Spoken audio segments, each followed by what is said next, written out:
TV party tonight! Oh, we got nothing better to do than watch TV and have a couple of brews. Don't want to talk about anything else. We don't want to know. We're dedicated, yes. To our favorite shows. Oh, my circuits! Everybody loves Hypnotoad. Scary dog! Pearson and Blurnsville. Futurama! Good evening. You are listening to a Rattlegion Broadcasting premiere podcast TV party tonight. I'm your host, the mandated reporter, and frankly, I'm mortified, Mr. Mark Rattledge.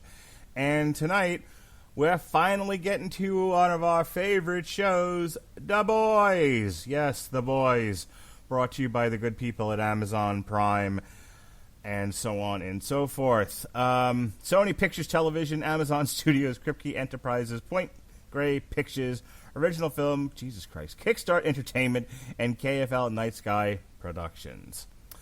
Joining me to discuss Season 2 this evening, I am joined by the essential Jesse Starcher. How do you do, sir? Mark Rattledge, I am popping open a Fresca right now and ready to enjoy our discussion about this second season of The Boys. You know what's hilarious about this?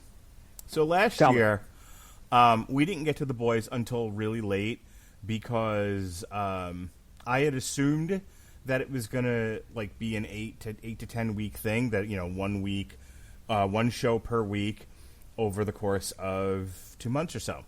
Mm-hmm. And they dumped all the episodes out on one day, so it was like months before we got to The Boys Season 1. And I was like, God damn it, I'm usually better at than this. This year, I was prepared for that. This past year, I was prepared when they announced The Boys Season 2. I'm like, okay, I'm going to go for the following... Oh, Jesus, they only released one episode. God damn it. And then it ended in October. And at the time, I think, when I was doing my schedule for it, there was stuff on the calendar. And so, like, oh, well, we're never going to get to it until November. Oh, well, there's stuff on the calendar in November, too. So we won't be able to get to this until, like, January. And then all the stuff disappeared. Yeah, I had this watched probably within a week after it dropped. Well, I should say after it completed. Because they were doing, just like you said, it was episode by episode this go round, and I think I waited until the final episode aired, and that day we went in and binged the whole season. But yeah, I had to rewatch it to get prepared for this. So I totally understand what you're saying there, because I was like, well, I watched it and now I got to watch it again because we're doing it so late. Which is perfectly fine with me because I love this. I love this season. Yeah, this and the Umbrella Academy, I can't seem to get right. Like close to anywhere close to when the show finishes airing. Yeah. All right, and the man who has to put up with all of my schedule woes, such as this one, a man who is so anxious about not having any damn you Hollywoods to do because hey, the end of movies in actual theaters, right? Ladies and gentlemen, the coverage god of 411mania.com, Robert Winfrey. How do you do, sir? I can no longer lay claim to godhood as it pertains to coverage. I have sadly... You have like 900 things that you cover right now. No, I have 3. It's a long way from 900. I sadly... regretfully, have not been able to pick up the slack around Impact on a regular basis. So they're looking for somebody else to do that now, and yeah, no, I can't say it anymore. They asked me to do something and I couldn't, so I am no longer a god. What's the next level below godhood then? Demigod. I don't know. You're the Chris Jericho. The Chris Jericho of coverage. There you go. There's your new nickname. I am not that fat. I might technically weigh more than Chris Jericho. I am not as fat as Chris Jericho. I mean, really, who is as fat as Chris Jericho? Nobody. He has his own orbit. I exaggerate. That's not true. All right. In review, Jesse, did we talk about season 1 together, or did I have somebody else on for the first season of The Boys? I'm pretty sure I joined you for season 1. Okay. And I know that you talked about the first trade with Gavin. Yep. Robert, did you ever read the comic? No. No. Okay. As you're fond of saying, Mark, comic books are for burning. Well done. And hey, that's my racket. Check out source material on Mondays, ladies and gentlemen. The first season, when did you watch it? Were you familiar with The Boys? What made you decide to watch this? Or was this something that I dragged you kicking and screaming into? I was not part of any of the reviews for it that I recall. There's people involved that I like, and as some other people that I know talked about it and enjoyed it, when I found out that the original material was done by Garth Ennis. Gareth Ennis? I can never remember which of those. Garth, thank you. I figured, you know what? Let's give it a try. If at worst I bail on it after a couple of episodes if it's not great. And the fact that the people, I like Carl Urban as a general rule, and he was great. He was better even this season than the first season, but that's a different discussion we can save for later. I liked the world that they created. I liked that this is one of the very few shows that is able to simultaneously be preachy and not preachy, if that makes any sense. Mm-hmm. It roundly and routinely mocks real-world incidents and real-world issues, but in such a way that it's... Again, it never comes across as holier than thou, which is a major problem I have with a lot of other IPs or properties that try to, hey, let's shoehorn in, a Me Too bit. Like, no, now you're shoehorning it in there. In this instance, in the first episode of season 1, when the Deep coerces poor Starlight, in a scene that gave me flashbacks to when I first podcasted with Mark. I kid. I'm sure Mark did not have pants on. Boy, if I had a nickel for everyone who blew me in order to get on this network. Go on. You'd have one shiny nickel, I know. I have one nickel. I'm not even telling you who did it. It wound up being true enough to both not just the character of the Deep, but the entire fictionalized world that they created. That it didn't come, most network or serialized television, the writers will get together and, such and such is happening in the world, so we shoehorn that in. The good ones can find a way to do it in a way that works, that kind of makes sense for the sake of the story. A decent, not great, but a decent example of that would be the scene where Bullseye massacres the Daily, the whatever the publication is in Daredevil season 3. I almost said the Daily Bugle, but I know that's not it. And that being a callback to, this is what, by the time the season aired, it was an older reference, of course, but to the massacre at the Charlie Hebdo places in France, the place that got shot up by a bunch of extremists because they published a Muhammad cartoon. Oh, yeah. So, and again, it's a very obvious reference when you're, somewhat literate and aware of what's going on in the world. But at the same time, they already had, they didn't shoehorn it in like, hey, how about he just goes and, massacres a bunch of journalists because, journalists. We already have established this journalistic entity and the relationship it has to the characters, so it could kind of make sense. Here they do a great job of creating a world where they can kind of talk about real-world issues in these blown-up ways and appropriately satirize all sides of them, so kudos. This is The Boys is the closest we're ever going to get to a decent contemporary Watchmen adaptation, I'm convinced. Because to adapt, and I say that for a very specific reason, Alan Moore deliberately deconstructed the written superhero genre with Watchmen, and did a brilliant job with it. Part of the problem with Snyder's adaptation wasn't so much that it carried some of Snyder's idiosyncrasies. It was released, I think, only a year or so after the first Iron Man movie. So the entire comic genre in film medium hadn't been reconstructed. And you have to, for something to be appropriately deconstructed, it does have to either be constructed or reconstructed, and it wasn't. Plus, this season in particular is one of the better ways you could potentially hold up the same kind of mirror that Watchmen did, because they actually spent part of this television show shooting their equivalent of the Avengers movie. Yeah. Okay, so the first season deals with the recruitment of Huey into the boys. We are introduced to Butcher's sort of single-minded revenge ploy to take down Homelander and the Seven. He's shown to be connected to the CIA, but unlike in the comic, he is not directly working for the CIA.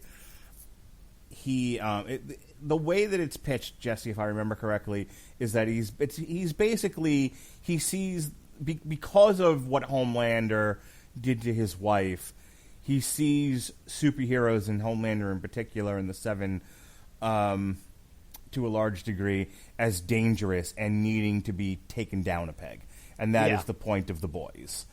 In the comic book, they're actually working for the CIA as sort of a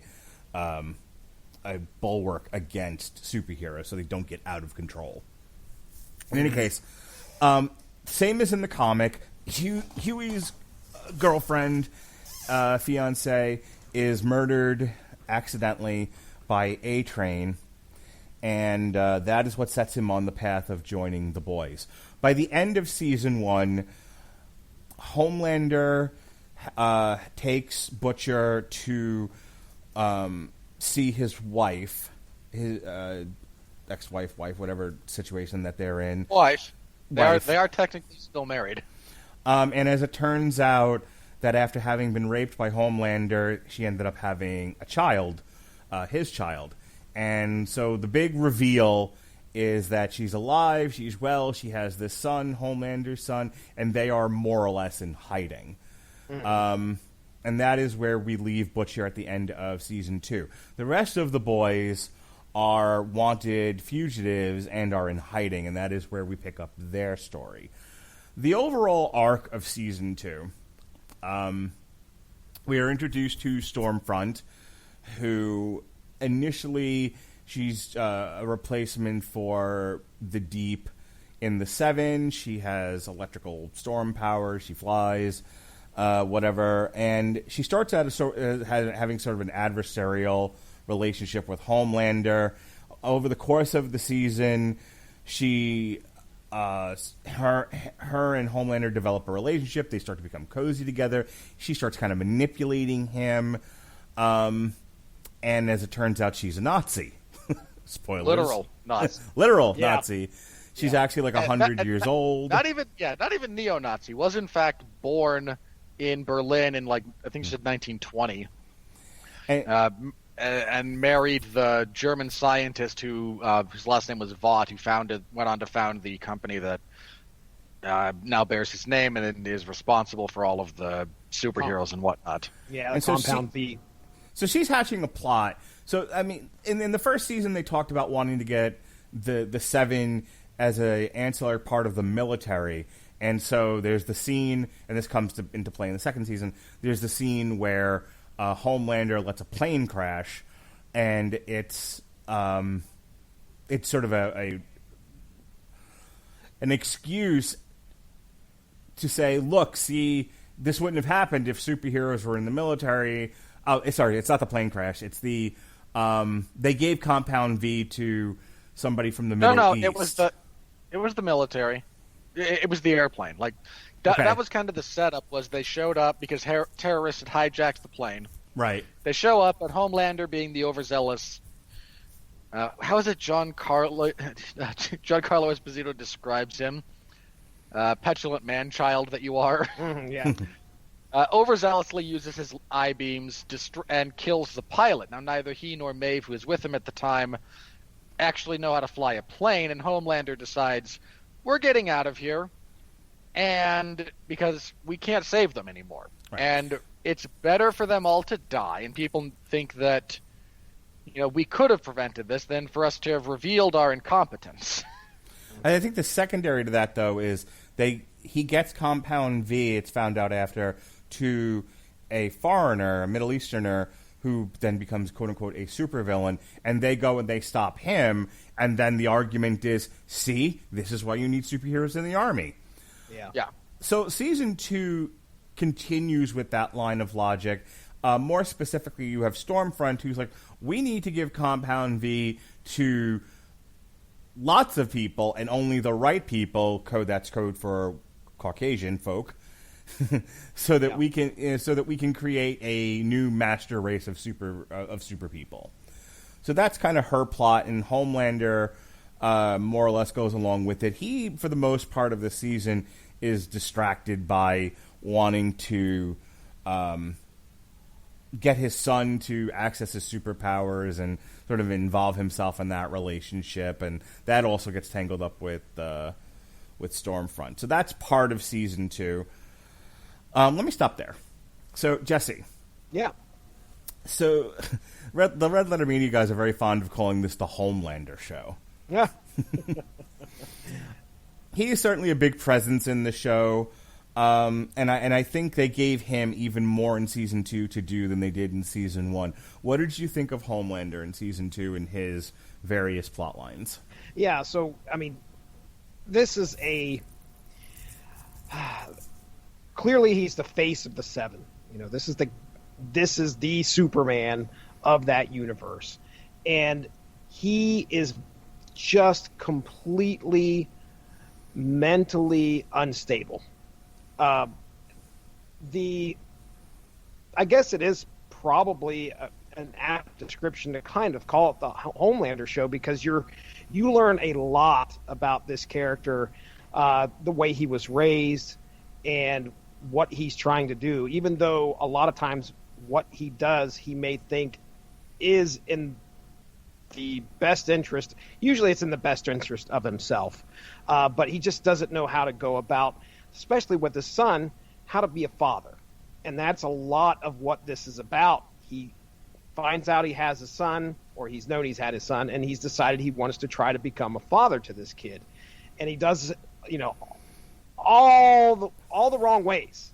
And I think obviously there's a struggle between him and Becca, who is intent on being a mom, and the only reason Billy Butcher is still alive is the fact that she told Homelander, if you kill him, I will kill myself in front of my son and tell him it was your fault, Homelander's fault. So that's the only reason Billy Butcher is still around. So he has this struggle with Becca throughout most of the season until finally Stormfront shows up, and it's almost like he immediately sees, oh, okay, now I can provide a mother figure for this kid, and kind of tries to muscle her out.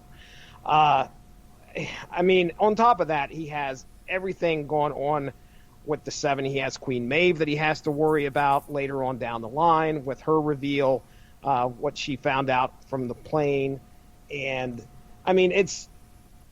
the way this show is, I binged it the past 2 days. I say binged it. I had it on, and I was working and kind of checking on it every once in a while. So I sat through 8 episodes in the past 2 days. And all these little things that are in there that satirize was a great word, what we see in real life. And my goodness, I know we'll get to touching on that. But Anthony Starr as Homelander, oh my goodness. He's a fantastic actor, in my opinion. He does a great job as this out-of-control superhero. So, he's got a lot on his plate. And yes, he's in every episode. But, this is kind of his show right now. And I didn't mind it at all. Thematically, Winfrey, Homelander is searching for that family that he didn't have. John Doman, his father, talks about how he was specifically very hard on Homelander because he needed to prepare him for the world. And, that was all done purposefully, but it messed him up. We saw that a lot in Season 1 with his relationship with Elizabeth Shue. And in the absence of Elizabeth Shue, his goal now is to sort of construct sort of an artificial family with Becca and his son, but he doesn't have any of the tools to really be a part of any kind of a family. And that's what makes his relationship with Stormfront so interesting, is that, she is this horrible nutcase, and they work really well together because he's such a broken character. All right, I'm gonna gush because I can. I love Homelander. I look, I'm a guy who used to have a podcast called Everyone Loves a Bad Guy, and that ran for a while before some things in my personal life kind of reared their ugly head, and I just stopped. Yeah, I don't want to get into it. That's a much longer conversation. I used to do it. You did it until it was time to stop doing it. Move on. Pretty much, yeah. I am still fascinated by, again, villains and what they mean to storytelling. Homelander is such a genuinely wonderful villain because he is unrepentantly evil. And I don't mean that in the mustache twirly way. There's different kinds of kind of irredeemable evil. Homelander is not, Mr. Burns saying he just wants to kind of revel in his own crapulence. But he's so far beyond, he's so far beyond broken and understandable in so many ways that there's no coming back for that guy. He's just out there, evil villain. And can I add something to this, because I want you to continue your line of thought, but you need to know that everything you need to know about Homelander is summed up in the very final scene of the very last episode of Season 2. Him pantsless in the night sky, jerking off, yelling, "I can do anything that I want." Yeah. That scene was apparently originally shot for Season 1, but they thought it fit better in Season 2, so they saved it. It's so good. It is. It really is. And what Season 2, even more so than Season 1 did a good job at times in showing you, Homelander wasn't... No one is born the way he is. It takes... your experiences make you, as much as biology does. And so the first season, when they talk about, he has this manufactured background of, that is essentially a knockoff of Clark Kent and Superman.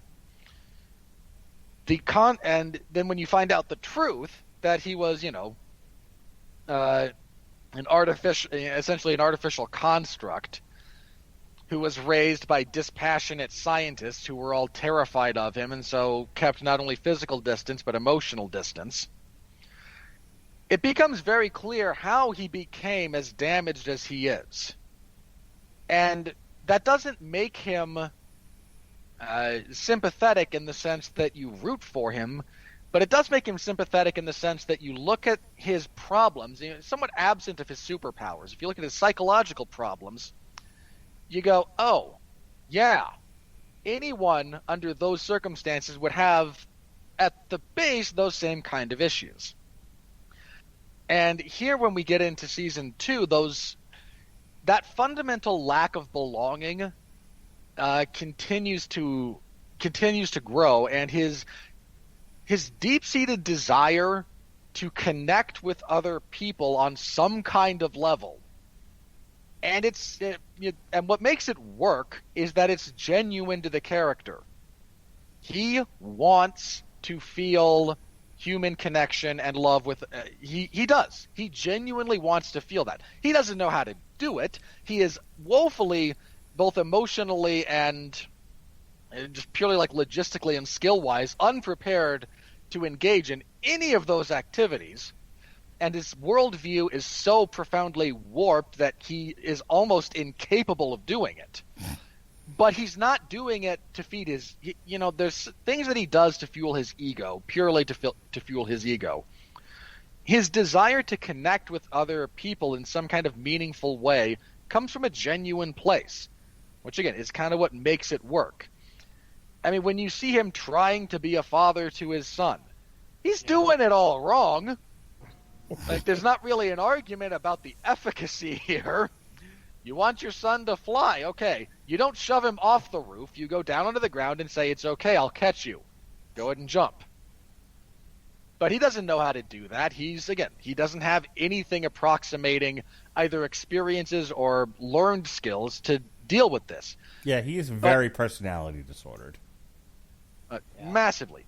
But again, the nice thing about that is it's also very apparent that he's making a genuine effort. Screwed up, destined to fail for any number of reasons, but he's not doing it for the camera. He's doing it because this is something that he feels in his heart he wants and needs to do, which makes it all the more tragic that he is so utterly incapable of doing so. Yeah, with any other villain in the same situation, with any other show, what you may expect is that, okay, Homelander's got a kid. At the end of this arc, what's going to happen is he's going to do what's best for the kid. That's what's going to happen. No, it doesn't. It does not. And that's what makes this show unique, and Homelander unique as well, is that no matter what, he is a villain. He's been messed up in the head for a while, and he just doesn't know how to do things right, even though he may want to. It's just not part of his makeup. Something that came up a lot last night when we talked about The Boys Volume 2 Get Some was how, and you mentioned it as well, is that The Boys is a deconstruction of the superhero genre, which your mileage may vary of how much you appreciate that kind of thing. What I like about it is, and what I like about Homelander specifically, it's why I wanted to bring this up now, is Homelander is an analog for Superman. But Superman, the character, as he's written under, in most circumstances, is he was raised with Midwest American values. Depending on which era of Superman you're looking at, let's look at Silver Age Superman. He grows up in mid 20th century Midwest after having landed on Earth. And so, thank God, because otherwise who knows how the hell he would have developed.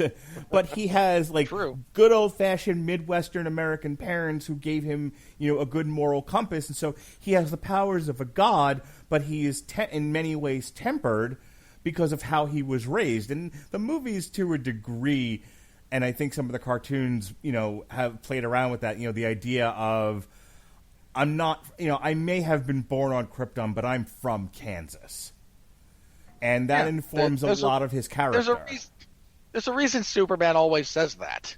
Right. It's actually one of my favorite lines from Man of Steel, right near the end after he knocks that drone out of the sky and confronts the military personnel again and goes, I know you're trying to figure out where I hang my cape, and I'd really appreciate it if you didn't. You're a potential huge security threat. We need to, we're just trying to keep tabs on you. General, I'm from Kansas. That might have been actually what I was thinking of when I said that. But in any case, so Homelander, is sort of an Elseworlds version of Superman, and DC has actually played around with that in Elseworlds versions of Superman. There's the Superman that was born in Gotham. There's the Superman that was born in the Soviet Union, et cetera, et cetera. This is a Superman that that is born in a lab and raised by dispassionate scientists and becomes utterly personality disordered and sociopathic. And he was raised. What would happen? Yeah, he was not raised by humans. He was raised by a corporation. Right. That's the big, your big difference there. And last thing on this, sure. Anthony Starr, his ability to turn, to go from, there's a very early example of this in the season when he's introduced to their Daredevil analog. I forget what they called the character. Yeah. And he puts on, the first time he meets him, he's put on the corporate face, right? He's got his mask on. He's performing. Well, you're a hero not because of your abilities, but because of what you've overcome and what you've shown other people like you that you can do. And it's the corporate byline. It's that load of crap. All the right things. And then on just like snap your fingers, he boxes his ears, deafens the guy, and goes, "And if I do that, you're just another useless blind guy." And then, as he turns to that poor intern maid, Ashley. Ashley, yeah. His entire demeanor has shifted to one of utter menace. Homeland, and look, this is one of the things about making Superman scary. Superman is terrifying because you know he can do anything, right? And the only thing that keeps Superman in the comics from being terrifying is we know his character. By which I mean not just the fictional character, but the character of the person. But a villainous Superman is horrifying because, what do you do? I mean, that was the entire question about the Injustice universe, right? What do you do if Superman goes bad? And the only thing they could come up with was tear a hole in reality, go to another universe, and get another Superman. Get their Superman to stop our Superman. Right. Yep. So, but you can't have him for both budgetary reasons and because of the law, the law of diminishing returns. He can't do anything all the time on screen. Again, it desensitizes the audience to it, and it costs money. So you need an actor who can convey that menace and let just the intellectual, because we do see him do horrible things. You let that sit in the back of your head, and then you just let the performance of the actor reinforce all of that. And Anthony Starr absolutely phenomenal performance as this character. He switches back and forth between public performance face and what he's really thinking. And he even strikes the appropriate emotional chord when he's sitting there talking with his son about how he was raised. Or, when he talks with Becca, actually, there's that, after he's brought Stormfront by, he talks with Becca and says, and she's telling him you need to leave, you need to get out of here, and his response isn't it's not his egomaniacal side talking. He does kind of tap into his humanity for a minute when he goes, "No, I was raised like this, not exactly like this. That implication is very clear, but I was raised in a very controlled setting and lied to my whole life. This will screw him up in ways you can't imagine. He's going to need to know the truth about the world, about what the wider world is like, and he's going to again, it is somewhat self-serving in that he wants a relationship with his son, maybe genuinely, but also because he wants it. Mm-hmm. But there is truth to that. You can't raise a kid in a perfectly controlled environment. It's damaging. It's right. Incredibly damaging. And that's the thing. And last point on this, and then we got to move on to another character. That's the thing. I think with everything that happened with Elizabeth Shue and his father in the first season, I think he genuinely wants a degree of normalcy. But like I said before, he doesn't really have the tools to operate in that construct. He's nuts. So it's he wants a wife and he wants a child and he wants a family and and that's the great thing about Anthony Starr's performance is that it's very nuanced at times. He's the show in and of itself is over the top and gross at times, but they drive a speedboat through a whale. They certainly do, Ollie. It's so great. But I would tell you one of the major legs of this show is the nuanced performances from the actors. You would think that would be very broad, but as you guys have both talked about, Anthony Starr actually gives a very nuanced and subtle performance at times. And so, if you look at some of the scenes where he's just eating a meal with Becca and the kid, he's so happy. she's terrified. She's on pins and needles because essentially it's like living with somebody who beats you. Yeah. But Yeah. you never know when this guy's going to... Considering this guy's favorite phrase is, do as I say or I'll fucking laser you. But he is happy as a clam. He just, you don't know how to... But when you have the powers of a god and no moral compass, you don't know how to behave, you don't know how to act, you don't know how to interact with people. When he sits down, to talk with his son, to talk with Ryan this is after they go out to the restaurant and it ends horribly because he winds up performing for the people who recognize him because he is the most famous person in the world. And his son freaks out because he's never been in a crowded room before. When they get back together and he's like, yeah, I get it.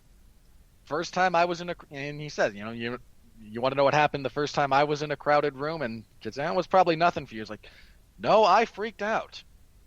And they found me, 8 miles away, bawling my eyes out.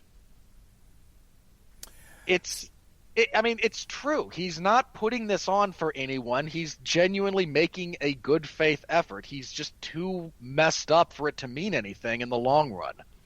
But he's Homelander, in addition to being a great, when he goes crazy, to being just a great maniacal villain, Anthony Starr does a tremendous job of tapping into the tragedy of this character. Mm-hmm. This guy never had a chance. So and that doesn't make him... Last thing. That doesn't make him less of a villain. It doesn't make you root for him. Because and this is one of the things, not to dovetail too hard, I was very concerned about one of the Candyman trailers I saw. Because... I'm worried that they will try to make Candyman more sympathetic. And it's okay for your villain to be a victim. They just still have to be a villain. And that's what Homelander is. He is absolutely a victim of circumstances beyond his control. He is a monster that needs to be stopped in some kind of permanent way. But he is also a victim of circumstances well beyond his control. I'm going to say the last thing on here. I'm going to have the last word on Homelander, and then we're going to talk about Billy Butcher for a little bit. The conclusion to the Season 2 arc, which is really the conclusion to a 2-season-long storyline, because Season 3 has got to go in a completely different direction now. They kind of nowhere else to go. I can't wait for Homelander to snap. This show has very wonderfully set that up. He has systematically lost the handful of things he genuinely cares about. You've taken his ego is both massive and unbelievably fragile. You've attacked both of those things. Everyone that he thought actually cared about him has turned out not to, and to be abundantly clear, there's a plethora of reasons not to want a close relationship with this man. It's perilous to your life. But when he snaps, when he finally goes when he finally, does the full-on heel turn. Oh, yeah. I can't wait, man. That is going to be so good. What Maeve says to him in the final episode of Season 2, he's about to kill Billy. I think he's going to kill the kid, too.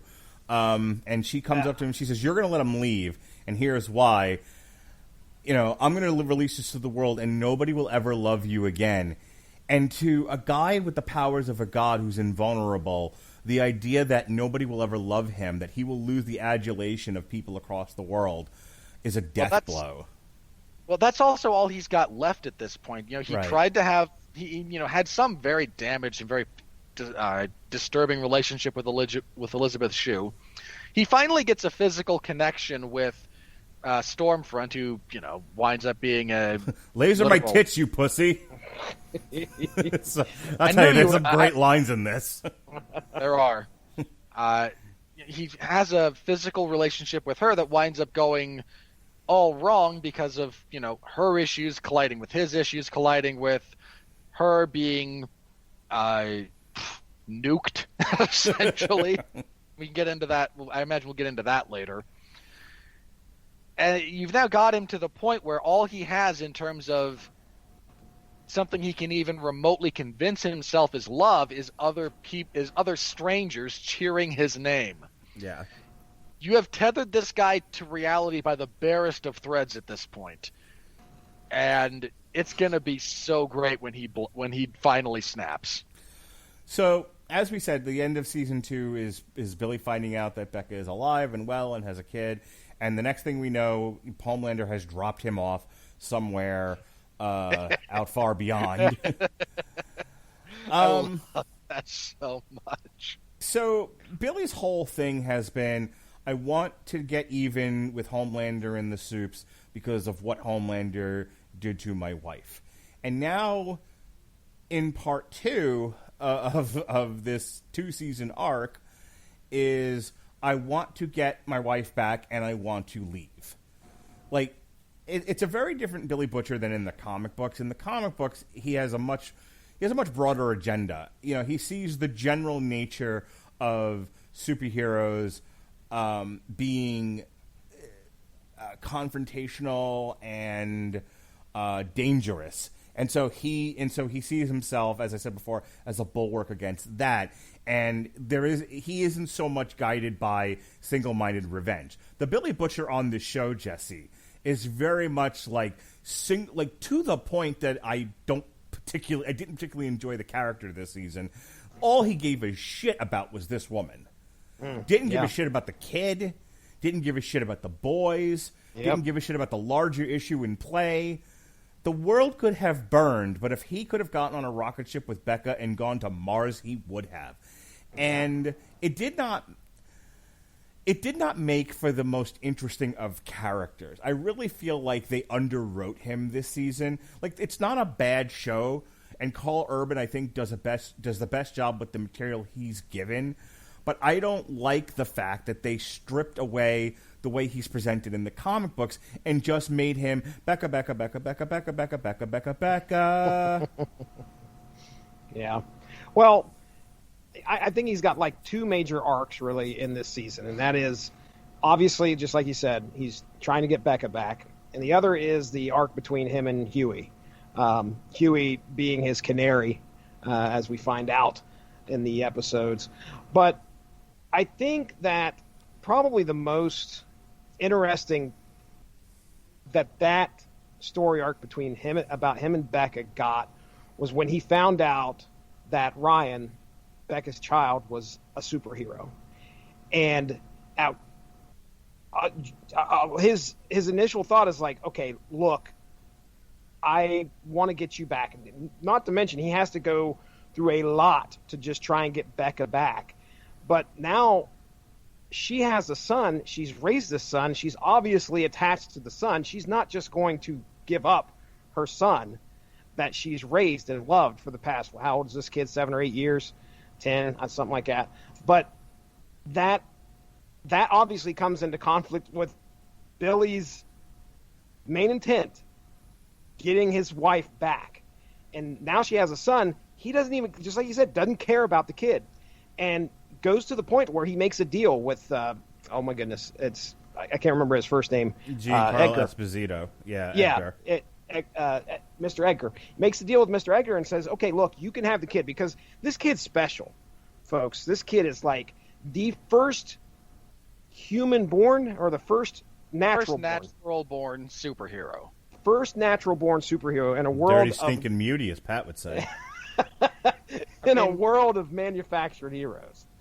Look, he's got a great line to Becca at one point when he's making the pitch for them to leave, and she's like, "No, I can't leave my son. We have to go together." And he just kind of sighs and goes, "Look, you and I can start over. That kid is $1 billion piece of Vought property. Yep, and that they will not let go." And that's how he views superheroes. And he hates Supes to the point that the kid is not a child to him. It is a piece of property. And that is all that kid will ever be. So, of course, he's trying to get Becca to realize this. But at the end, she's begging him, look, you have to take both of us. And he makes the decision at that point, He loves his wife so much that he's not going to go with through with the deal with Mr. Edgar.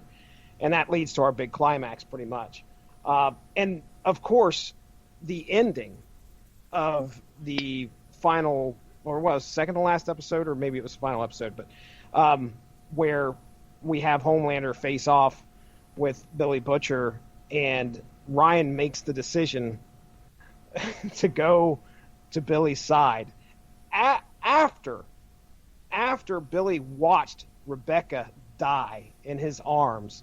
Oh, Go ahead. There's that moment, and Carl Urban. Oh yeah. Oh, I know what you're talking about too, man. He picks up a crowbar and starts with just this heartbroken rage towards this child who's begging. He's saying, "I'm sorry, mommy, I'm sorry." Carl, and Billy Butcher, you and I both know, if Homelander doesn't show up right then and distract things, he would have beat that kid to death if he could with the crowbar. That's right. That is exactly right. You know, it's funny. Everyone references Cobra Kai as this great show that really plays with the idea of what is evil and what is good, who is the bully and who is the hero. But I'll tell you, The Boys is just as good at that. Oh, yeah. You know, you guys are really tapping into the idea that, you know, Billy Butcher, who's supposed to be like the good guy in this, right? You know, he's the guy taking on the Supes, and the Supes are all crazy evil people. And it's like, no, this guy, in a moment of rage and frustration and hatred and, dare I say, prejudice, nearly killed a child. He would have. I have no doubt. There's no doubt in my mind. And now look, whether or not he actually could have, given. I'm not even going to get into that. He would have died. That's not even the.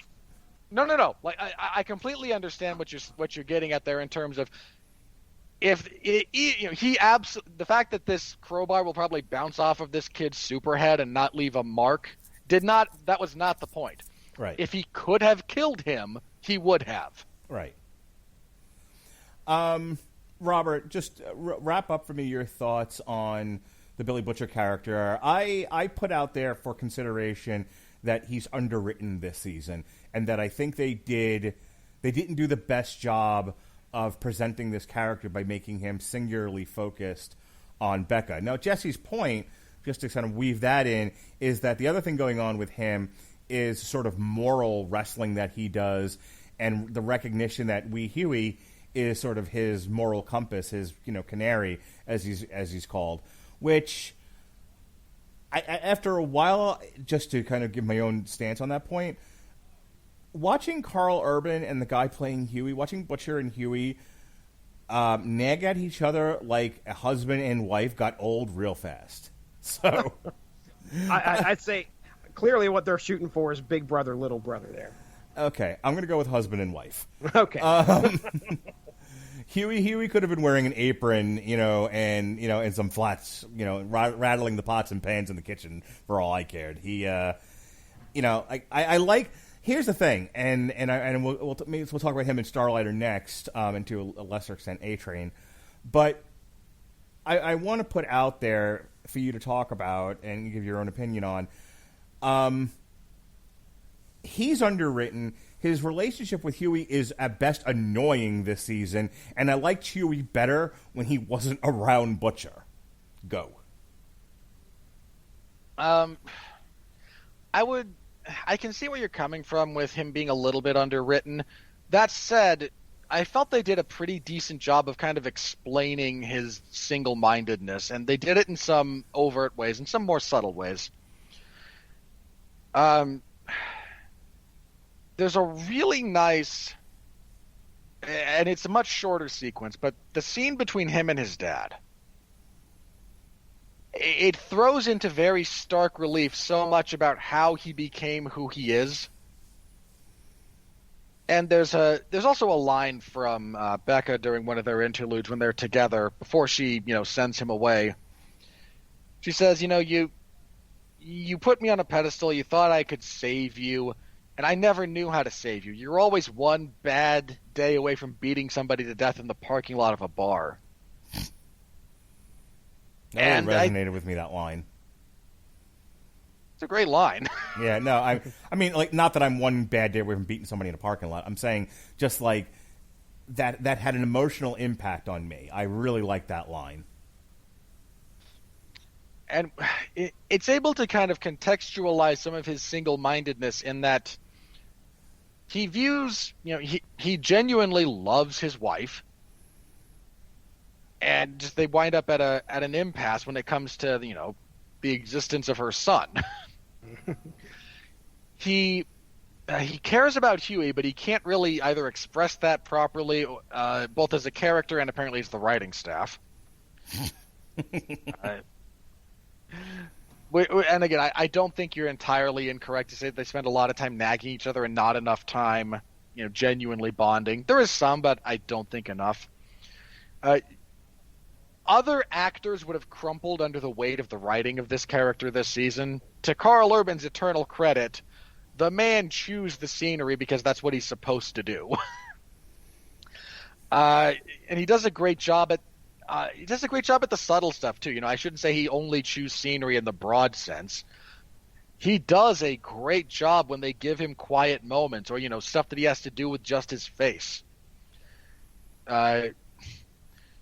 There's a lot of that he does, just physically. That some of the half turns that he does when trying to leave, or when his mother, after he confronts his father, when he talks with his mother again for the last time, and he's fine, ready to leave. Tell me when he's dead, and her response is, I didn't convince you to meet for him. I did that for you. He's gonna die, a miserable old bastard. But if you never had the chance to at least talk with him one more time, that would have been just one more thing eating you up inside. Mm-hmm. And he does a great job expressing it. One of the other things about that, I liked that after Becca died, he didn't try to be a dad to the kid. He knows I'm screwed up. And again, this is one of the nice things about seeing his father and understanding a little bit more about his family life. He knows how screwed up he is. And he's terrified about potentially passing on his damage to anyone, much less potentially creating another Homelander. So I agree with you that he's, again, somewhat underwritten. I just really enjoyed what they did give him to do, and I really enjoyed Karl Urban's performance. He is probably I don't know how many times Billy Butcher said the word cunt, but it's probably 1.21 million. It is probably the most I've ever heard uttered out of a character's mouth.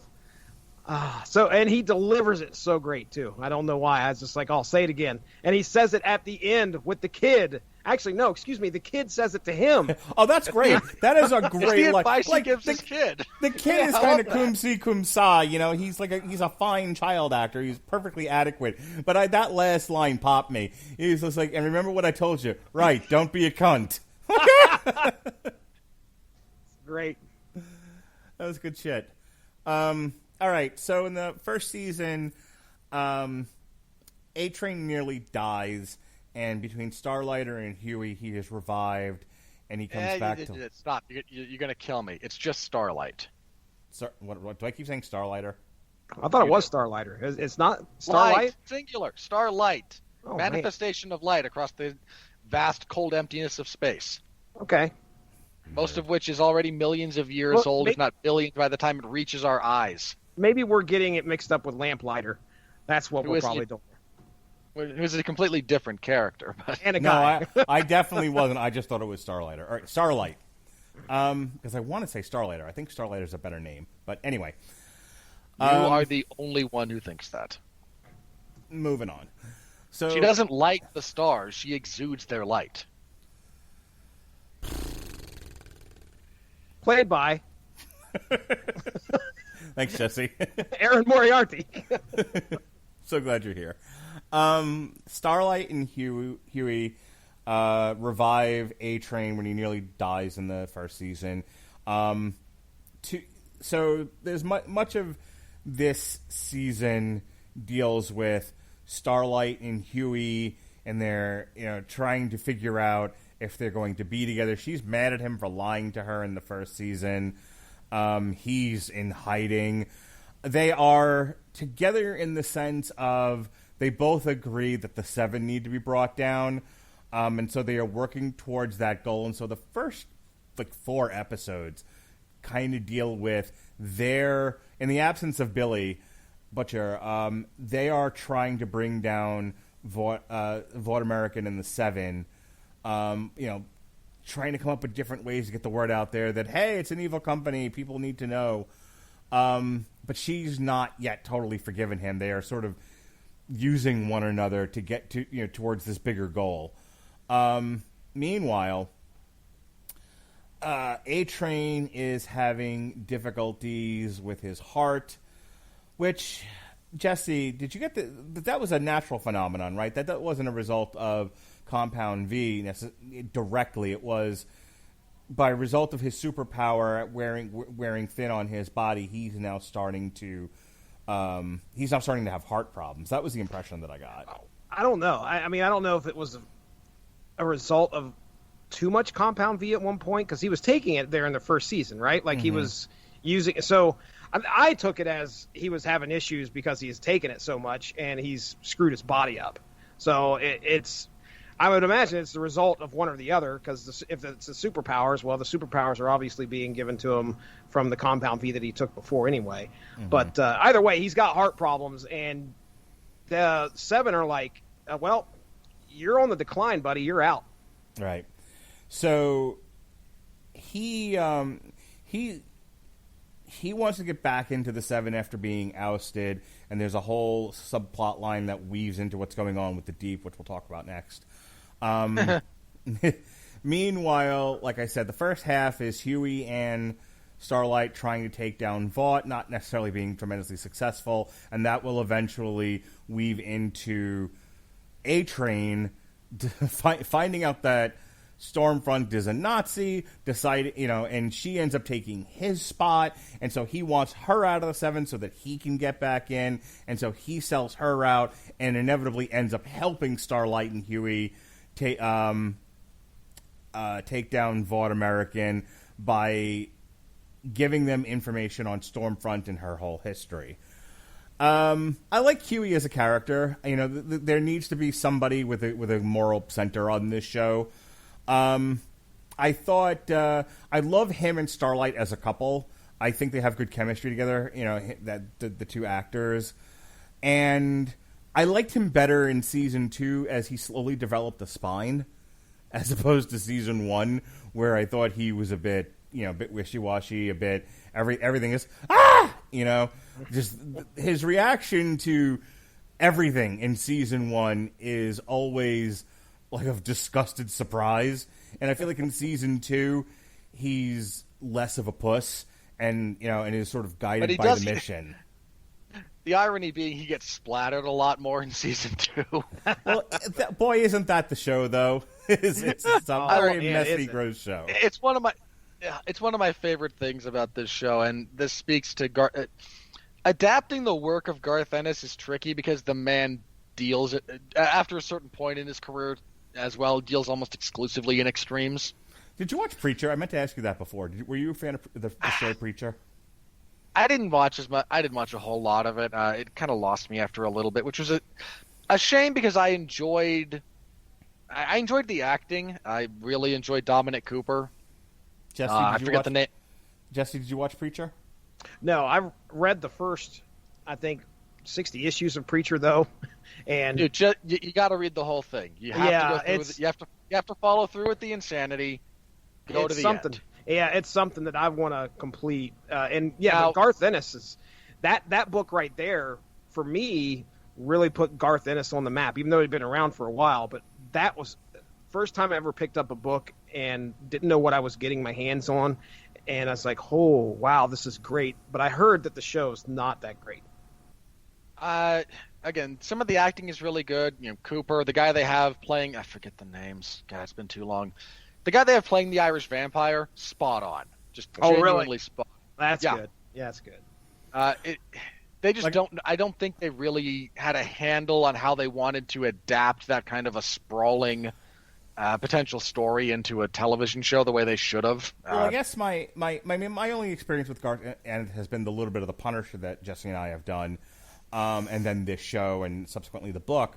So I was just curious if Preacher. So you're dealing Preacher. Here's the thing about Preacher. It is a great story. It's a great novel. It is also kind of the point when a lot of people wound up checking out on his work because what came after it is even more extreme. And when you consider how nuts Preacher is, that's saying something. Hey, Jesse. Ma Nucci got the ill communication. That's right. That's right. Were you trying to see if there's a comparison between blood and gore? Yes. Is that what you were asking about the show? I mean, Yes. Winfrey. What was the show like? Was it gory? Was Preacher gory? Yeah, it was on AMC, so about on par with The Walking Dead, give or take, when it went there. Now, when it comes to the comic, Mark, there is a character by the name of Arseface. Right, I've heard. Okay, all right. So then I More probably than don't that, have. Might not. More than that, there is the entire story of Hair Starr. Oh, Hair Starr. Oh goodness. Yeah, I mean. Now, Mark, because I know you have seen this, and I know you will get the reference. Remember everything they put poor Dr. Chilton through in the Hannibal series? Uh-huh. Think that, but turned up to 11, and that's what Hair Starr goes through in the course of Preacher. Oh, now I remember what I meant to ask you. Don't answer. Wait till the podcast is over. But remind me, I needed to ask you what your thoughts on the Clarice trailer were. I know they weren't good, but I had a follow-up to that. Okay. And I also needed to follow up with you about... My one is not good. And I also needed to follow up with you about The Stand. But anyway, moving on. So I threw out there a lot, Huey and Starlight. Starlight. Jesse. Starlight. Starbright. All right, so you queued me up to go on this one. Yep. I mean, Huey and Starlight. Again, that's the other major arc for Huey, other than him kind of working with Billy and being his canary. So, I mean, I don't know really a whole lot to say other than I want these two to succeed, and unfortunately, they're in situations that work against them so much. I mean, I can't remember which episode. I know it was more past the middle of the end of the season when they all go on the road trip, which was fun. It was Mother's Milk, Starlight, and Huey all in a car, and they turn on the radio, and you can see Huey and Starlight are just having a good time singing along with Billy. Was it Billy Joel that was on? Yeah. Because Billy Joel shows up a lot throughout the season. But Mother's Milk just can't. He's had enough. But hang on. The song in particular wasn't. It wasn't a Billy Joel. I don't think it was. I think they were singing. It was "We Didn't Start the Fire," right? Yeah, that's Billy fucking Joel. Okay, that's Billy Joel. Yes. Harry Truman, Doris Day, Red China, Johnny Ray. It's Billy Joel. I did not know. Did he perform that too? Because it doesn't sound like him. Fuck me. It's Billy Joel. Okay. I believe you. He's the king of Long Island. Let it go. The king of Long Island. All right, then. Anyway, so you can see that their relationship is very strained, but they're trying to make some things work. They end up having a passionate night at that hotel, and then the next day, Starlight's like, look, we can't do this again. So it's a very on-off kind of a deal, even to the point where Starlight almost kills Huey because Homelander and the rest of the team are closing in on the boys. And so there's a lot of things that are working against them. But, of course, at the end, no matter what, we Huey will not let somebody down, especially Starlight. So at the end of near the end of the show where she's in prison, I think this is one of my favorite moments between the two, is when she's in prison at the tower and all the stuff is going on. Wee Huey and Lamplighter have broken in there, and she is able to finally muster up some power and blow the door off, and she's trying to go find her mom, and she rounds the corner, and there is Huey, of all people, in the middle of Vought Tower with her mom by his side. So I think right then and there, she couldn't believe what she was seeing. Holding a severed human hand. Oh man, was that gruesome! You had to break that thing and then start sawing into it with a glass, some broken glass. That doesn't quite work that way. I was wondering about that, but anyway, it's not impossible. It's just really hard. I figure it'd take a little bit more work than what he put into it. But yeah, I want these two to succeed, and by the end of the series, you could tell their relationship is definitely going the right way after all the stuff. They have such a cute scene where he's had sort of a come to Jesus, and he's like, I need to stop being so clingy to people. I need to find my own path. And then in the next scene, he asks for a job with the congresswoman, who is clearly a soup that can blow heads up. Is the reveal. But when she has a great little moment there where she's like, oh, he's breaking up with me.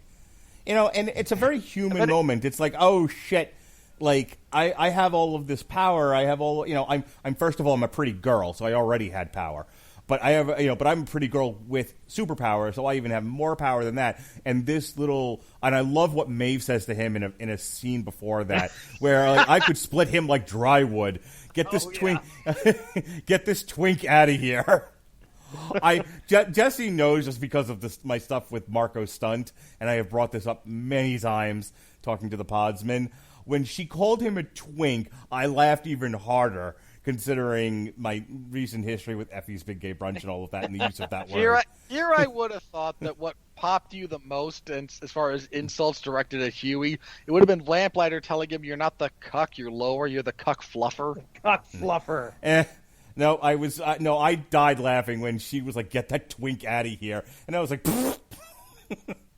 and I can split him like dry wood. Good stuff. I also liked that, when she gets that moment like, oh, he's breaking up with me, and he goes, oh, no, I'm going to cling to. Just other people, not so much. You stole it from me, but yeah, that's what I was getting to. That's a great little moment there.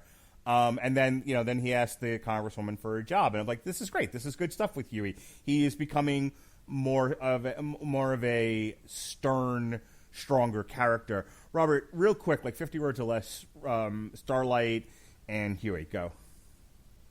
Their relationship is nice. When they can get past some of the BS, they work well together, both as characters and as actors. There's some genuine on-screen chemistry there, especially the type of chemistry they're going for. They're not going for, like raw sexual eroticism.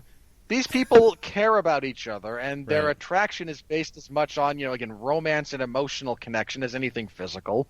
In fact, as much insults as they throw at you. Even Starlight's mother goes, really, the boy with the sweaty hands? I think one of my favorite moments between the two were at the hotel where he was giving her a hard time about the candy bar she likes.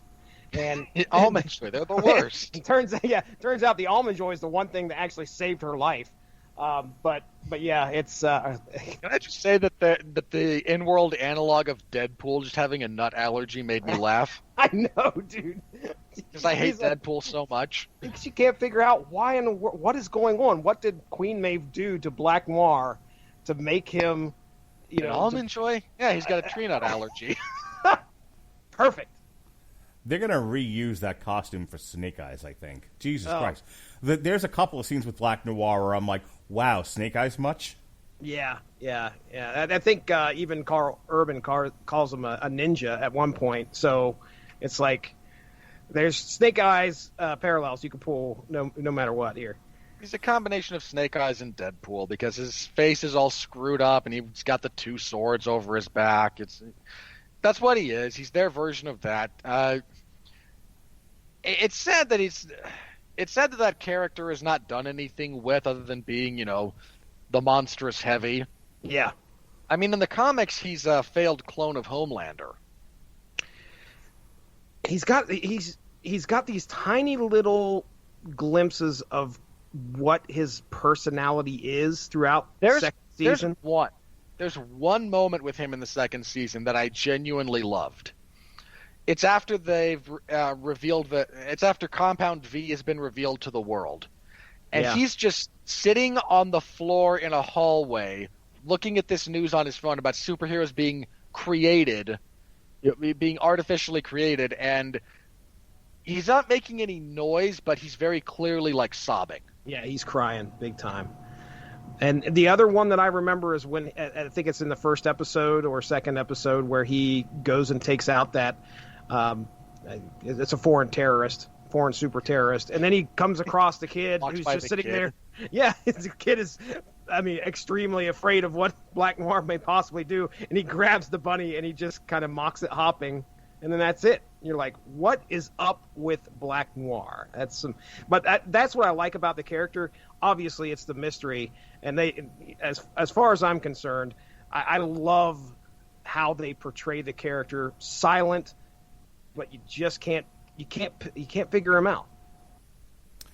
I want to talk next about a plot line I could have done without, and I feel like it was written into the show to give the character something to do, because they more or less had written him out of the main story arc. I don't know.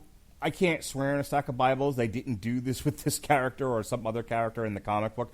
I mean, the comic book ran forever, so who knows, and I'm only 14 issues into it. But the whole story arc with the Deep basically becoming a Scientologist, I was utterly bored by, and it was, with shows, especially that are an hour in length. Hang on, that are an hour in length. There's going to be some stuff that I'm watching the screen with rapt attention, and I'm really focusing on, not just because I have to talk about it later, so it helps if I know what's going on, but because I'm genuinely interested. And then there's some stuff that every time it comes on, I'm playing with my phone. And everything that happened with the Deep, other than running the speedboat into the whale as he's standing there, which was fucking hilarious. That is my favorite, like, just stupid action sequence ever, maybe. Just, all right, pulls up in a sperm whale. All right, you're not getting past me. And Butcher just full, throttle all the way up, baby. Here we go. Right into it. And, any other show, they would have done that. And then the next scene that you see them, they're all outside of the whale, maybe covered in blood. But no, they do scenes inside the whale. Oh, that bit between Mother's Milk and Huey, as Huey's like, I'm done. I'm just gonna sit here. I'm gonna die in this whale. And Mother's Milk's like, well, we're both gonna die together then, because I'm not leaving without you. Huey's next to the still faintly beating heart. I gotta throw. Yeah, you can see it sitting there. All these organs are pulsating. It's so gross. I don't know if you're planning on. I don't know if you're planning on talking about Mother's Milk at all. I mean, he's not that big of a character, but I just want to go ahead and throw this out there before we talk about the Deep storyline. But the guy who played Mother's Milk, I've got his name here. I got to scroll up though. Laz Alonso. Mother's Milk is the most wholesome character out of this whole show. So help me. If you stop me from finishing this Victorian dollhouse, I'm going to kill you.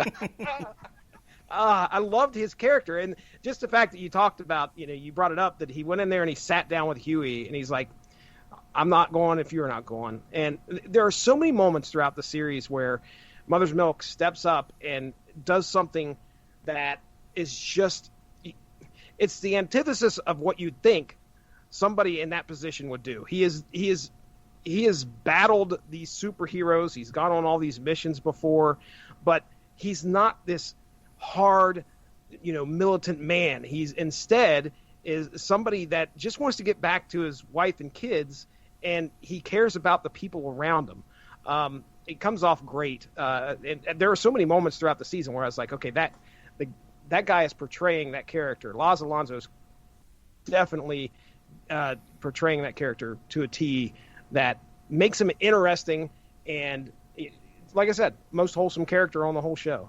So, all right, go back to the Deep. Yeah, just and just really quickly, so that you guys can weigh in on this. I didn't care about his storyline. I didn't care about his redemption. He's not a good person.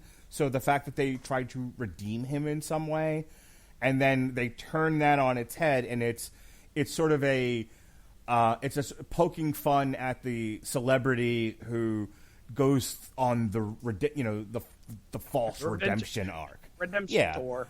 Yeah, it's the bit that Dennis Leary did in No Cure for Cancer. He's like, I'm going to go on a bender, and I'm going to do all the drugs. I'm going to start beating my kids, and I'm going to go into rehab. I'm going to come out, and I'm going to be on People Magazine. I'm going to be like, sorry, I fucked up. And so, it's the equivalent of Jussie Smollett going on Oprah and just like with tears streaming down his face. I just cared so damn much, Oprah. I had to fake it. Yeah, because he's not a good character and he contributes nothing to the overall story arc. I'm like, what? Like, did you just like this character and you wrote something for him to do because you didn't want to do away with him? He's the comedic relief. I mean, there are funny parts for other characters, but I mean, whenever you see the Deep on the screen, do you remember the dolphin from season 1? I sure do. Well, let's dial that up and put a whale in there instead. I mean, that's what I think a lot of. Hang on, let me say this, and then you have the floor, and I will shut the fuck up. Go ahead. Sheehan went on a tear last night about the cynicism of Garth Ennis and the boys in general, and everything post Watchmen. Like, his exact words were, "We did this already. It was called The Watchmen. Stop reading comic books if you don't like them. Certainly don't work in the industry." And I'm paraphrasing. He really lit into the idea of deconstructing comic books post Watchmen, and this is where I agree with him. This feels like the writers think Aquaman is the worst, stupidest character ever. And I think for those of us who have read Aquaman comics, the character as presented as a children's kiddie television show character is silly and should be rightly mocked in open culture. The character as been presented through 100 years of comic books is badass and deep and multi-layered and really doesn't deserve mockery. But if you're a Hollywood television writer, you probably haven't read much Aquaman in your life. So, much like when people's only reference to Batman is the 60s show, when your only reference to Aquaman is the fucking Super Friends, he's a great character to satirize and make fun of and be the butt of jokes. And I feel like with The Deep, it's the writers in the room going, isn't Aquaman a silly character? Let's write silly stuff for this character. We hate him. And it drove me up the wall. Go ahead, Jesse. If I might address part of that very briefly. You're going to yell at me? No. Please do. Shut up, Look, Jesse. I can appreciate the notion that, deconstructing. I think deconstructions are. It is a term that is thrown around and an entire mode of writing that is overdone because it potentially allows writers to be lazy. Well, I would tell you that I on. think deconstructionist literature is an important part of the overall medium. It may Hang be on. overdone and used poorly, but I think it's necessary. Hang on. I completely agree with that. I love a good deconstruction. Keyword there being good. I think what people miss about, and since you guys were talking purely about the written word last time around with Sheehan there, his complaints about that might be entirely valid. That said, Watchmen was written, I'm sorry, when? 100 years ago. Alan Moore, V for Vendetta. I know. Look, I know who wrote it. I'm saying No, I can't he's remember doing if a it bit. He's doing for the longest time. If Jesse couldn't remember anything on source material, I would just start naming Alan Moore comics. Yeah, and you didn't help. Point being, I forget the year Watchmen was published. Pretty sure it was 84, 85. Yeah. I'll Okay, look it up so- to be sure, but go ahead. That's roughly as old as I am. So you really want to pretend that the genre hasn't evolved and could potentially use another round of deconstruction 30 some odd years later? Come on. That I find that to be. Well- Hang on, let me finish. I find Go that ahead. to be a slightly erroneous position to take. However, when it comes to this show in particular, the reason I like it so much as a great deconstruction is it's not deconstructing comics the same way that Watchmen deconstructed comics.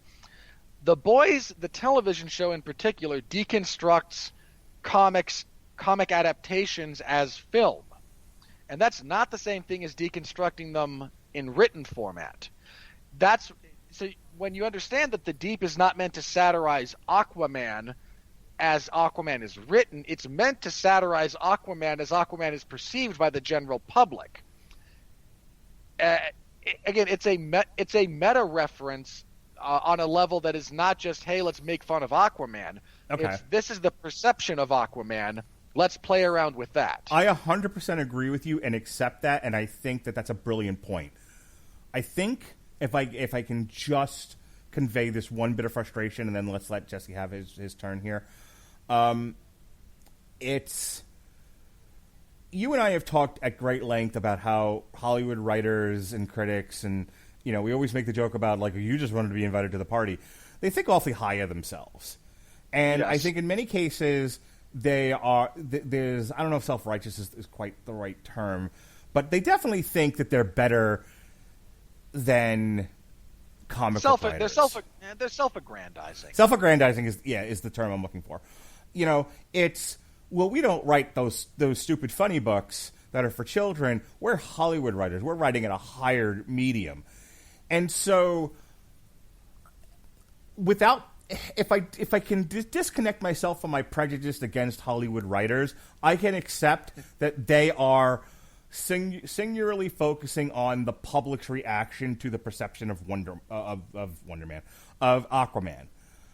My problem is it's hard for me to do that because all I see is a bunch of, like, WWE television writers thinking they're so funny and they're so, and they're so deep, but they're all a bunch of toaster ovens. And where do you get off making fun of something that's valuable to a portion of the public?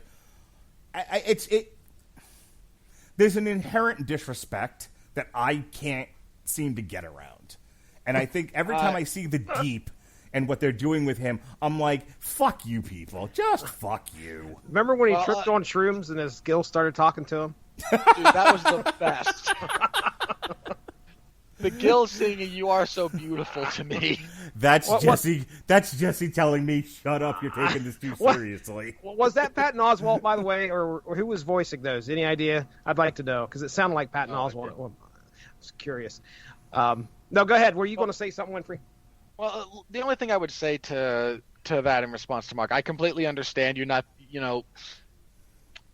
I'm not much of a comic reader. Much of my knowledge of comics is kind of osmotic. I either pick it up listening to other people talk about it, or on occasion for purposes of comparison to another medium, I will read them. And that's not me saying that's not a value assessment in terms of, like, these are not good. It's just kind of where my personal interests lie. I just haven't read a tremendous amount of them. So that said, I completely acknowledge the long suffering that a great many fans of various comics and comic IPs had to go through when it came to more mainstream adaptations of their material. So I understand your knee-jerk reaction there. And if it were any other show, I'd say you have a point. The only reason I kind of stick up for it in this case is almost every other element of this season in particular is so perfectly designed to satirize what they're deliberately satirizing that I give them... There's not enough supporting evidence purely within the show we're talking about for me to agree that these are people going, isn't Aquaman in every possible iteration just a giant waste of space and hilarious? Here's last thing. Hang on. In another property, I think you'd be dead on because we've seen that before. Let me say this, and then Jesse, just jump in, because if you don't, you'll never talk. It's kind of like they say about the N-word, like, you can't use that word. That's our word. Like, I think if comic book writers want to deconstruct Aquaman or sort of point out the inherent silliness of him or any other character, I'm accepting of it. When it's asshole Hollywood writers who are like I use the Batman 66 analog, who think that when Joel Schumacher thinks that's Batman and doesn't know the rich history of Batman, so that doesn't enter into his vision for the movie, it's utterly frustrating for me. It's like people who didn't do their homework, and again, it's people riffing on something that they don't have any kind of stake in and think that they understand when they really don't. Jesse, please talk. Oh, all right. Okay. So Watchmen was published 1986, 1987, by the way. And Patton Oswalt did voice Deep Skills. So there you go. Nice. Best thing Patton Oswalt has ever done. So my guess is it's nowhere near as complicated as we may think it had been. I guarantee you these guys were sitting around. They were sitting around the table, and they were like, Deep really hit it off in season 1. We need to give him something to do in season 2. Okay, how about this convoluted plot? What do we do? Scientology. Somebody said that. They're like, okay, got it. Church of the Collective. And we're going to do this. We're going to do that. And they obviously connected the dots to where we could get A-Train in there and then get the classified Stormfront documents over to the boys. There's a lot of commentary throughout this second season about things that are going on. Commentary about possibly Aquaman and how goofy he is, and oh my goodness, how can anybody take this character seriously? Do you guys remember the sepia tone that they used when they were filming the movies, and then when all of a sudden when they yelled cut, it come back to like a blue tone? Yeah. Obviously that was a commentary. Oh, that was great. Nice little jab at something. They were jabbing at Zack Snyder. Exactly. So we're jabbing at all the DC movies. He's the most obvious culprit in that respect. He is far from alone. Then, they had this great again, it's entirely a meta joke. So if anyone else disagrees with me about it being funny, then fair enough. But when they're sitting around starting the film, and Homelander just kind of sarcastically goes, "Yeah, those Joss rewrites really punched things up." I thought it was funny because Joss Whedon didn't do anything to save Dawn of Justice or to save Justice League as a movie. He made it worse. Yeah, whenever I saw the Deep on the screen, I knew there was usually something that I was going to be laughing at. But when you look at just think of the character of the Deep as a real person, okay, who's mixed up in this crazy Hollywood / superhero life. And really, when I saw these people, a lot of times the characters, especially the superheroes of the Seven or the former superheroes of the Seven, I was just looking at their lives and comparing them to anybody who was trying to get into Hollywood and all the lengths that they would go to. There's the point where A-Train is found out to have been the one who jumped in and got those records, and the Deep sitting right by him, and the Deep is responsible for bringing him into the Church of the Collective.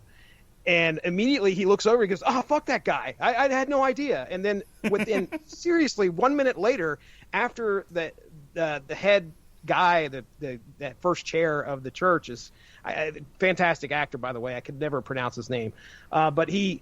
Hang on, I want you to try. No way. No, dude. There's no way. No. 100%. Try to pronounce this gentleman's name. Okay, hold on a second. No, first of all, Jesse, stand up for yourself. Second of all, stop bullying him. I'm not bullying him. I want to hear. Third of all, how dare you cheat? How dare you cheat on me with Jesse? That's our bit.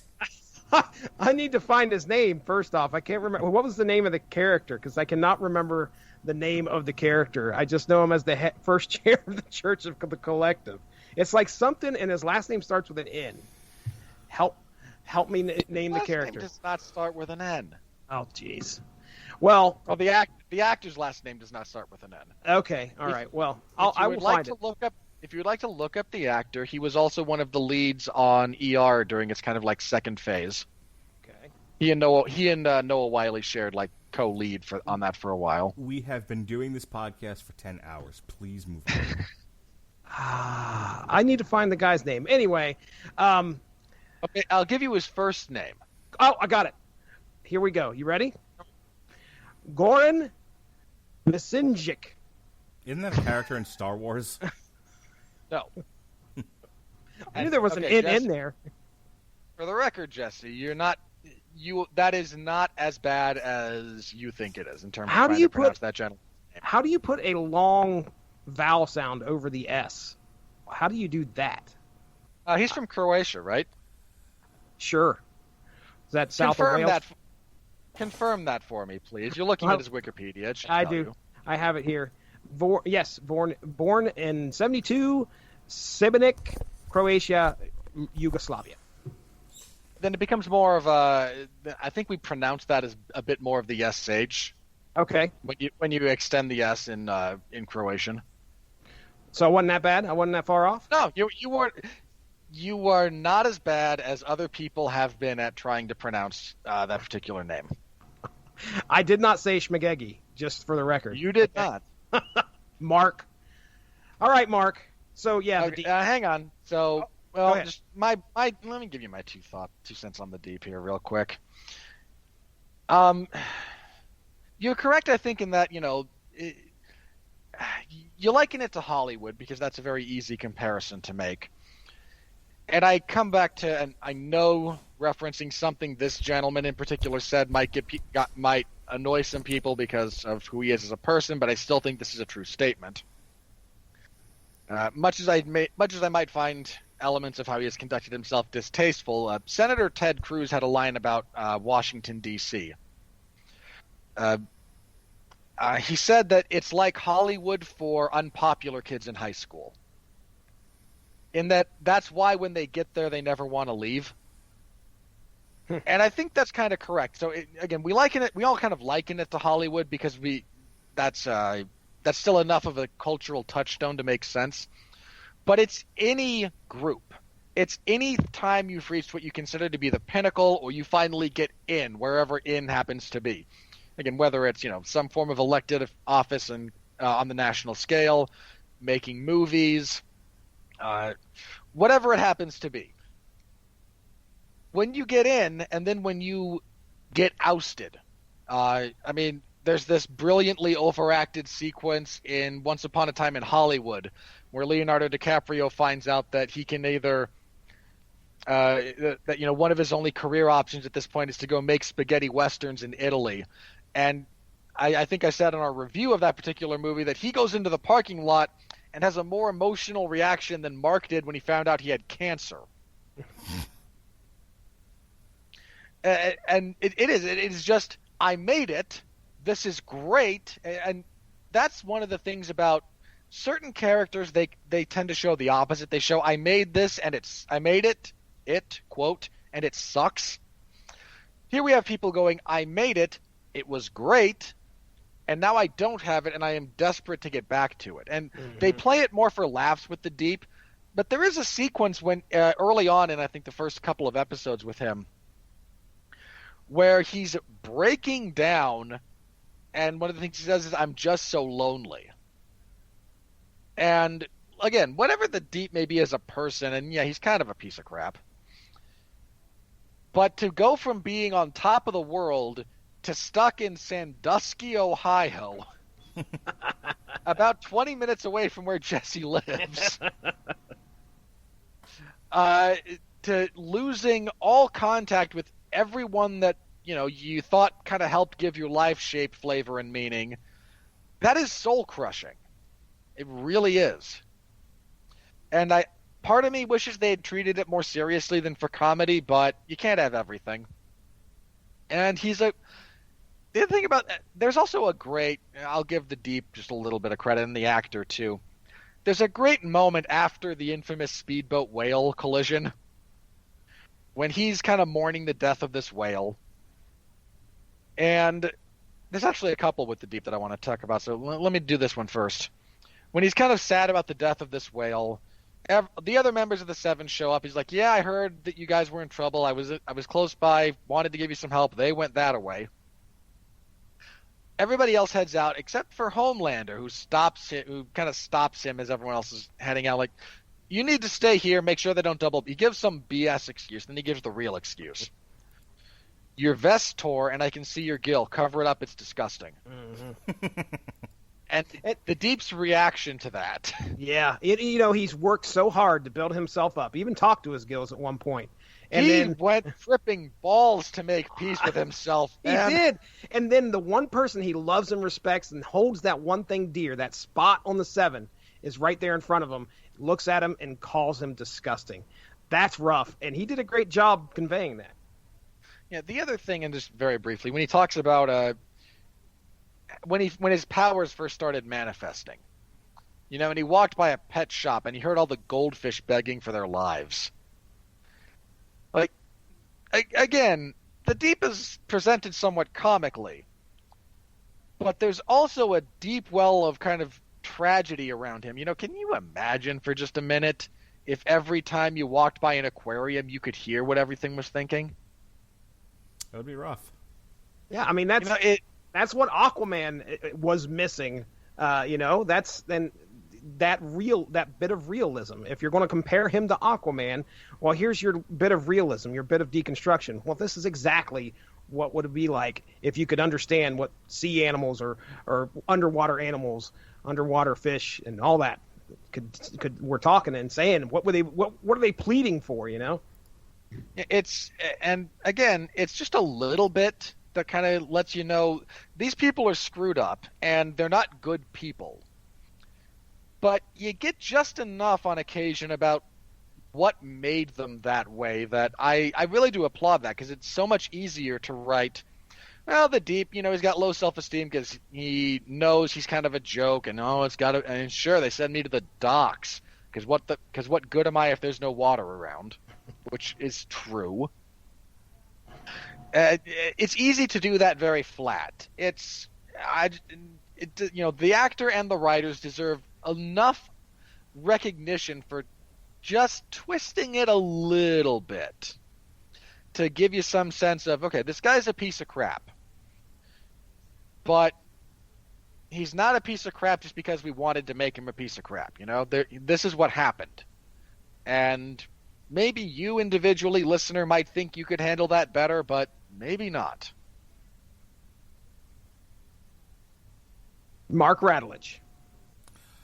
Well, we've been we were all very excited about this show. We were talking over each other a lot. I wanted to make sure we were done. I'm queuing you up, brother. Thank you, sir. We're like butter on this podcast, smooth as. Okay, we need to start wrapping. I want to, and I'm going to sort of dedicate this to things left unsaid, things we didn't address, burning desires. The one thing I want to talk about is Queen Maeve. She was... Okay. I say this only about her for this season. I almost felt like we could have done without her, apart from her showing up at the end with the MacGuffin to get Homelander not to commit murder. Well, okay, that's kind of what I wanted to talk about, but I feel the opposite. In the first season, she's just sort of burnt out, sort of morally broken, sort of soulfully bereft person who has, like they do the bit with Starlight and the Deep and the blowjob, and in the comic it's the same thing, only it's Homelander, and Starlight looks up to Queen Maeve, and Queen Maeve, just immediately is super cynical and shoots down her idealism and is like, this is the worst. It's boy are you invertebrates.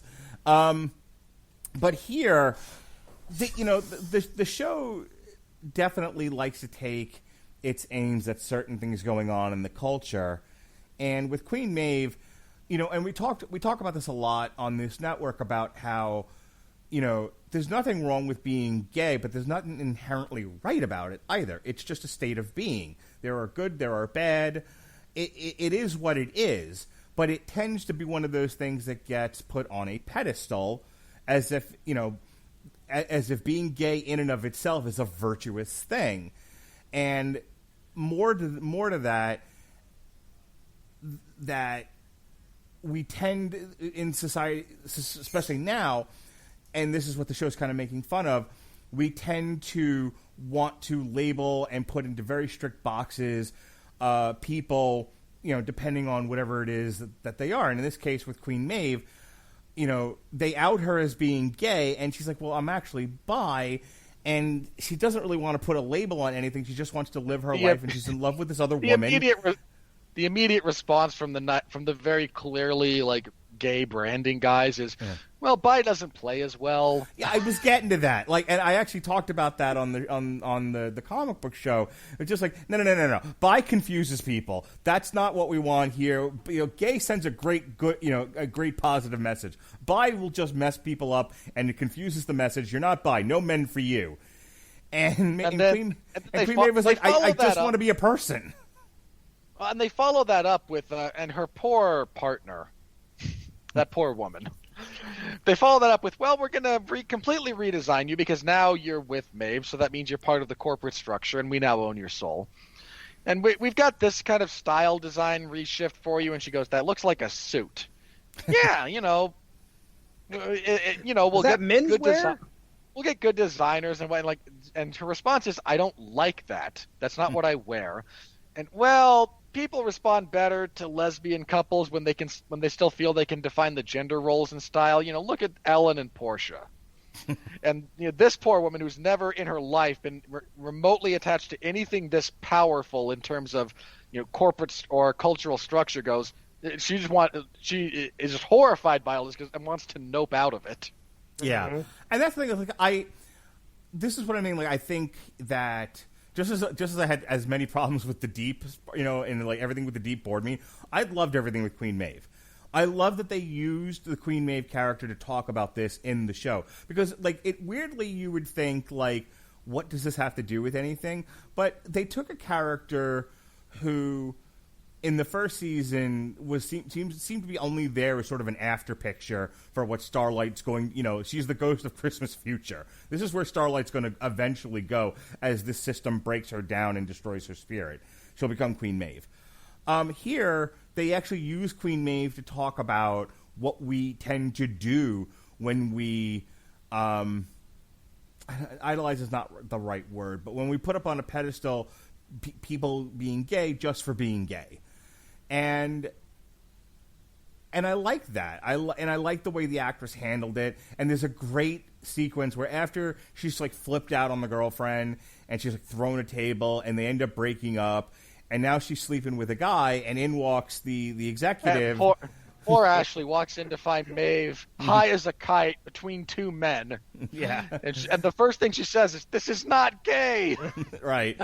And then Queen Maeve has one of the best lines of the show. And it's such a, in a show where heads are exploding and people drive into whales, she still has a great line, and it's so subtle and so simple. She's like, "Can you please just be a person for a moment?" Yeah.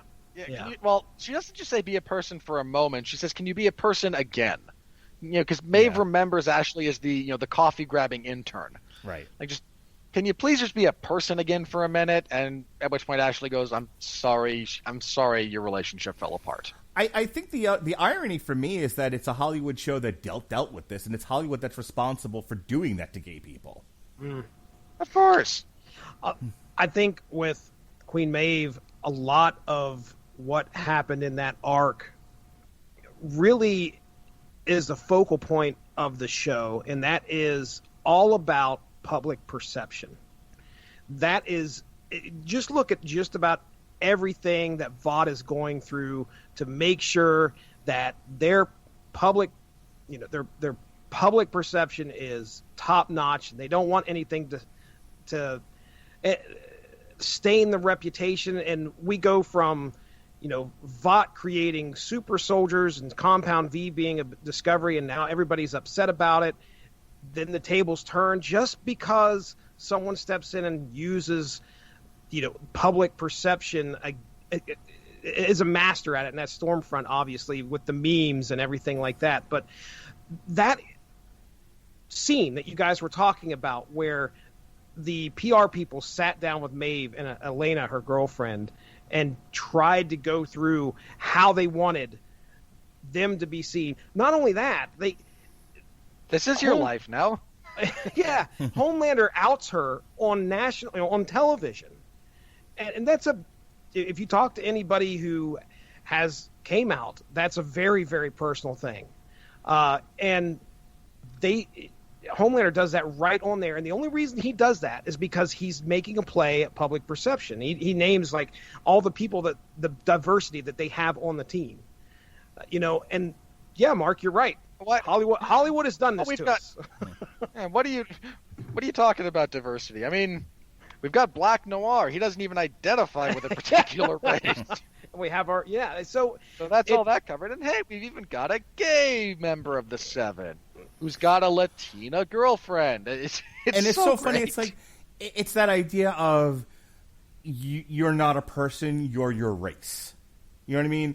Mm-hmm. She's not Maeve, a person, a multifaceted person with wants, needs, and emotions. She's a gay. Yeah, she's whatever gets them few points. Them few extra points in the public eye.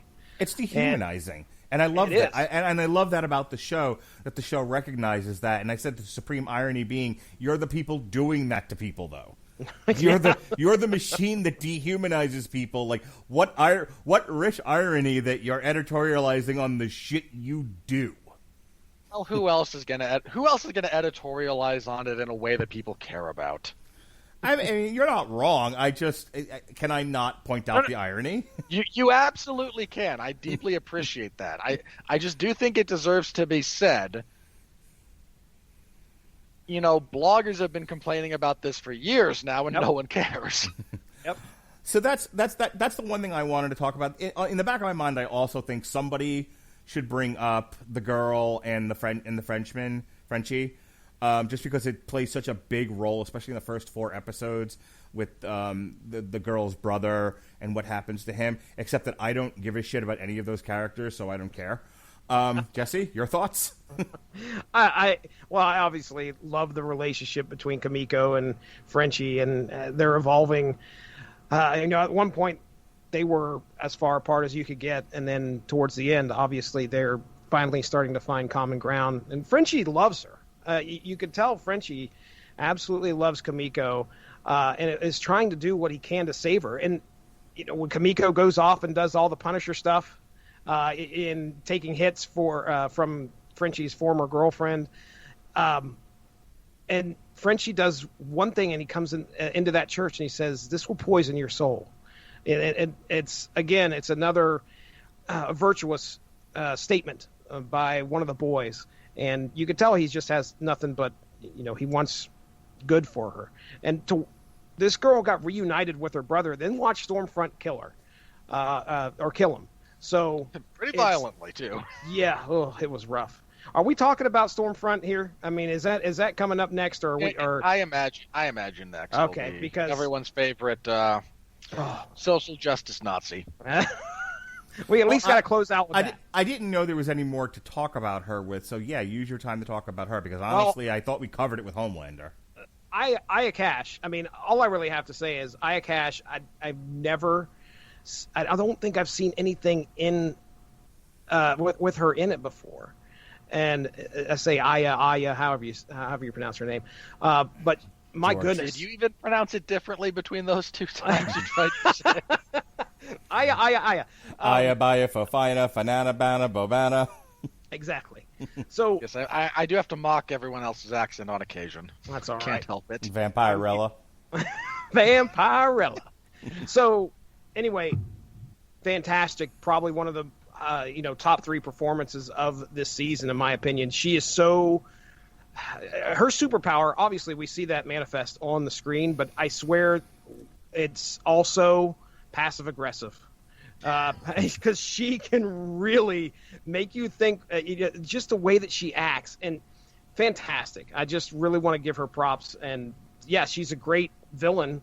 How much better of a villain can you get than a racist, bigot Nazi coming into the Seven of all people? So you want to see her fall, and boy, does she fall. She falls and loses a few limbs while she's at it. Great stuff. Robert, is there anything, any plot lines, any characters, anything that we didn't cover, that anything else about Stormfront that you want to talk about? I got a couple of housekeeping things here, sure, that I can kind of be brief with. The stuff with Frenchie and Kimiko, I understand you being bored by it. It wasn't a highlight of the season for me, but I appreciated the fact that it was there. It was something for the characters to do, and it didn't make me want to fast forward, unlike some of Stormfront stuff, which I did on occasion. Like, okay, skip. And as far as Stormfront goes, yeah, she's a wonderful villain who does a great turn. She starts out as this insufferable, neoliberal, and then just kind of slowly reveals, no, I'm literal Nazi, was in fact there for the Holocaust, thought it should have continued. Yeah. I think that was the way they kind of led you down that path with her. I thought was quite good. Her interactions with Starlight were just beyond painful. I just had no time for that. I liked, again, a lot of the meta humor that came out of them actually shooting their equivalent of the Avengers or the Justice League movie. It's a really small plot point, but it provided a lot of humor for me. So I appreciated that. Okay, so just two things very quickly. We get the girl power scene in this show, Yeah. and it's the closest that scene has come to not being a self-indulgent wank since its inception. I especially love that they let Frenchie be the one to take the piss out of it by going, "Wow, girls really do get it done." It was again. It's not that I have anything against those scenes on some kind of fundamental, philosophical level, but they're just so masturbatory. Like, look at us. Like, no, piss off. I'm sorry. Why exactly were all the female members of the Avengers in that one place at that one time for Endgame? Oh, just for this shot that we're desperately hoping you'll make your Twitter banner? Get bent. The two people being there to save Scarlet Witch from Proxima Midnight in Infinity War, being Okoye and Black Widow, much more tolerable to me personally as far as my artistic sensibilities go. This one, where the only other superheroes to show up happen to be women and they just beat the crap out of Stormfront. Again, the fact that they took the piss out of their own, what is already a satirical reference, I'll allow it. And lastly, a smaller note, but this television show did the best thing any television show can do to improve its quality. It hired Giancarlo Esposito. Agree. He doesn't do a whole lot this season, but he does a bit, and what he does is good, to the shock of no one, including taking Homelander down a peg in a way that no one else does. I don't think for the entire rest of this season does anybody damage Homelander's ego the way that Edgar does when he says, "You seem to be laboring under a misconception. We're not a superhero company. We're a pharmaceutical company. You're a byproduct of our product. And you, man-child that you are, just put the most valuable asset we actually have out into the world, and it is now inevitable that it will become public knowledge and other people will knock it off. So thanks for that." And I mean, it's great because this is Homelander at the height of his ego. He has gotten them all into the military. He has dealt a colossal blow to his sort of human nemesis. He's discovered he's got a son and forced his way into being part of that child's life. Everything is coming up Homelander, right down to the flood pants. And then here comes Giancarlo Esposito to remind him, "No, in fact, you may have just ruined everything. Good job, Chief." He also delivers the the line or the sentiment. It's not personal. It's just business. Has become cliche and has been cliche for a while. But Giancarlo Esposito's delivery of that essentially same line is among the best it's been delivered. Right up there with Al Pacino in The Godfather, when Billy Butcher just looks at him across that table during their sit down and goes, "Oh, so it's just business, eh?" And his response is, when in the entirety of human history, Mr. Butcher, has it ever been about anything else. Yeah, I mean, Butcher's sitting there explaining to him, look, you brought Stormfront onto the Seven. You're an African American. What are you doing? And that's his response. And, I mean, it speaks volumes. I hope he's back for more in the next season. I mean, I love Giancarlo Esposito's work as a general rule of thumb. I hope they give him more to do, not just in the sense that I want him on my screen more, but he is a little bit. You ever get? I feel like there's a bunch of times lately when he's been cast when the direction he's given is, yeah, that Gus Fring guy. I just kind of want you to channel that, and because he is both very good at that and a professional and getting paid, he's happy to do so. But I would like to see him. I'd like to see him do something other than another minor iteration of Gustavo Fring, personally. So, Volume 2 of the book. The first half of it has them investigating the murder of a young gay boy who was thrown from a roof, and it pokes fun at Batman. It pokes fun at Batman and Robin. The gay innuendo of a rich man and his boy Ward and all of that. Why, sir, I will have you know we've been now served with cease and desist letters from the Wayne estate that will not stand for this slander. Yeah. And then the second half of it has my new favorite superhero and Christine's favorite superhero, Love Sausage. Remember him, Jesse? Man, I wasn't leaving this podcast without talking about the scene where Mother's Milk nearly gets strangled by a 10-foot schlong.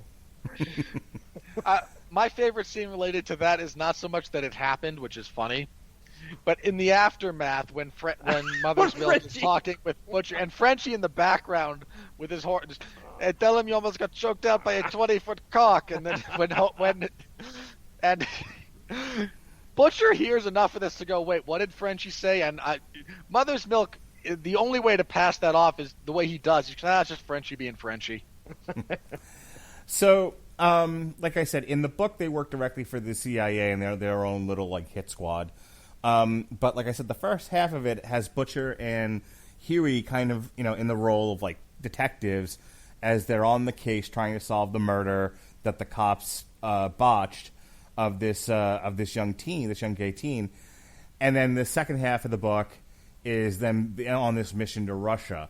I bring that up because at the end of season 2 is where they say, hey, we're going to set up a task force that's going to be a bulwark against the Supes, against the Seven, the Supes in general. We need someone. We need there to be a team to take these people down in case they go off the rails again. And it's sort of left up in the air whether or not Butcher's going to do it. But clearly, that's where they're going with season 3. So season 3 is now catching up to where the book's already been, and I'm hoping that at least we get a little bit of what I read in volume 2. And that, season 3 is... Or Love Sausage. Definitely there needs to be a Love Sausage episode. I will not... If there's no Love Sausage, I'll riot. But I want you to know that I've been doing the I'll riot thing before there was an actual riot. Thank you very much. Before anyone, writes me hate mail. Oh, boy. We've been... For 20 years we've been making that joke. Me and Freak Boy. Shout out to you, Guy. All the while, you were just, binging Effie's Big Gay Brunch or Big Gay something in the background. It was Big Gay Brunch, yes. And it was no, back then it was his Big Gay something because he hadn't run the show yet. That's right. It was his Big Gay morning coffee. In any case, my point being that midnight snack maybe. All right, you want to drag this out any longer? Yes. I'm enjoying myself. I want to see them get a little bit closer to the book if possible and have them doing what I saw them do in the book, investigating a murder that has to do with Supes, going on missions for the CIA, that sort of thing. Jesse, you read the book. Anything in particular you want to see them tackle in season 3? Anything from the finale where there are still strings they can pull on, like Huey going to work for the congressman who blows people's heads up, et cetera, et cetera? Anything that you want to see in season 3? Well, I think one of the big loose threads that I believe they'll probably pull on remember the lady that escaped? Oh my goodness, the place in the Cindy, the massive telekinetic. Yes, she's just walking along and thumbs a ride. So I just have a sneaking suspicion we're probably going to be seeing her come back at some point in season 3. As for the book itself and adapting anything from the book, Mark, I've only read what me and you've covered, so I don't know much past that first volume. I should say me and Gavin covered. I don't know much past that first volume and what you guys talked about on the show yesterday. So I know there's a lot out there, and Garth Ennis has a warped mind, so I can't wait to see what they bring from the series into the show. So I'll be excited to see what happens. All right, Robert Winfrey, take me home. Season 3. What do you like? What do you see? What do you wish for? Well, in addition to Cindy being out there, and of course the super-powered congresswoman who blows people's heads up, they left a giant opening when it comes to something for threads they can pull on as far as season 3 goes, and that is actually from the finale. We see little Ryan's eyes glow orange, and we see a big flash of light. And what we come back to is Butcher down a few feet away, with one of his hands singed, Stormfront having lost her arms and her legs and being badly burned, and Rebecca bleeding from a wound to the neck. Yeah. Now, the funny thing about that, very little of that actually makes sense. Yeah, I thought about that myself today when I was watching the finale. I was like, okay, who cut her neck? Was it Stormfront because she had her hand on her neck, and when she got blew back, like maybe that cut her? Or is that where you're going, Winfrey? Well, it's partially that. It could be that. There's also Billy's proximity to her when she gets nuked. The fact that he's slightly singed, while Rebecca seems, again, apart from the wound to her neck, to be unscathed. Mm-hmm. To the loss of limbs.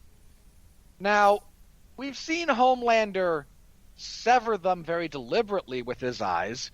We've never seen him, because the way her arms kind of blew off, those were not the same kind of cauterized cuts that Homelander's eye beams do.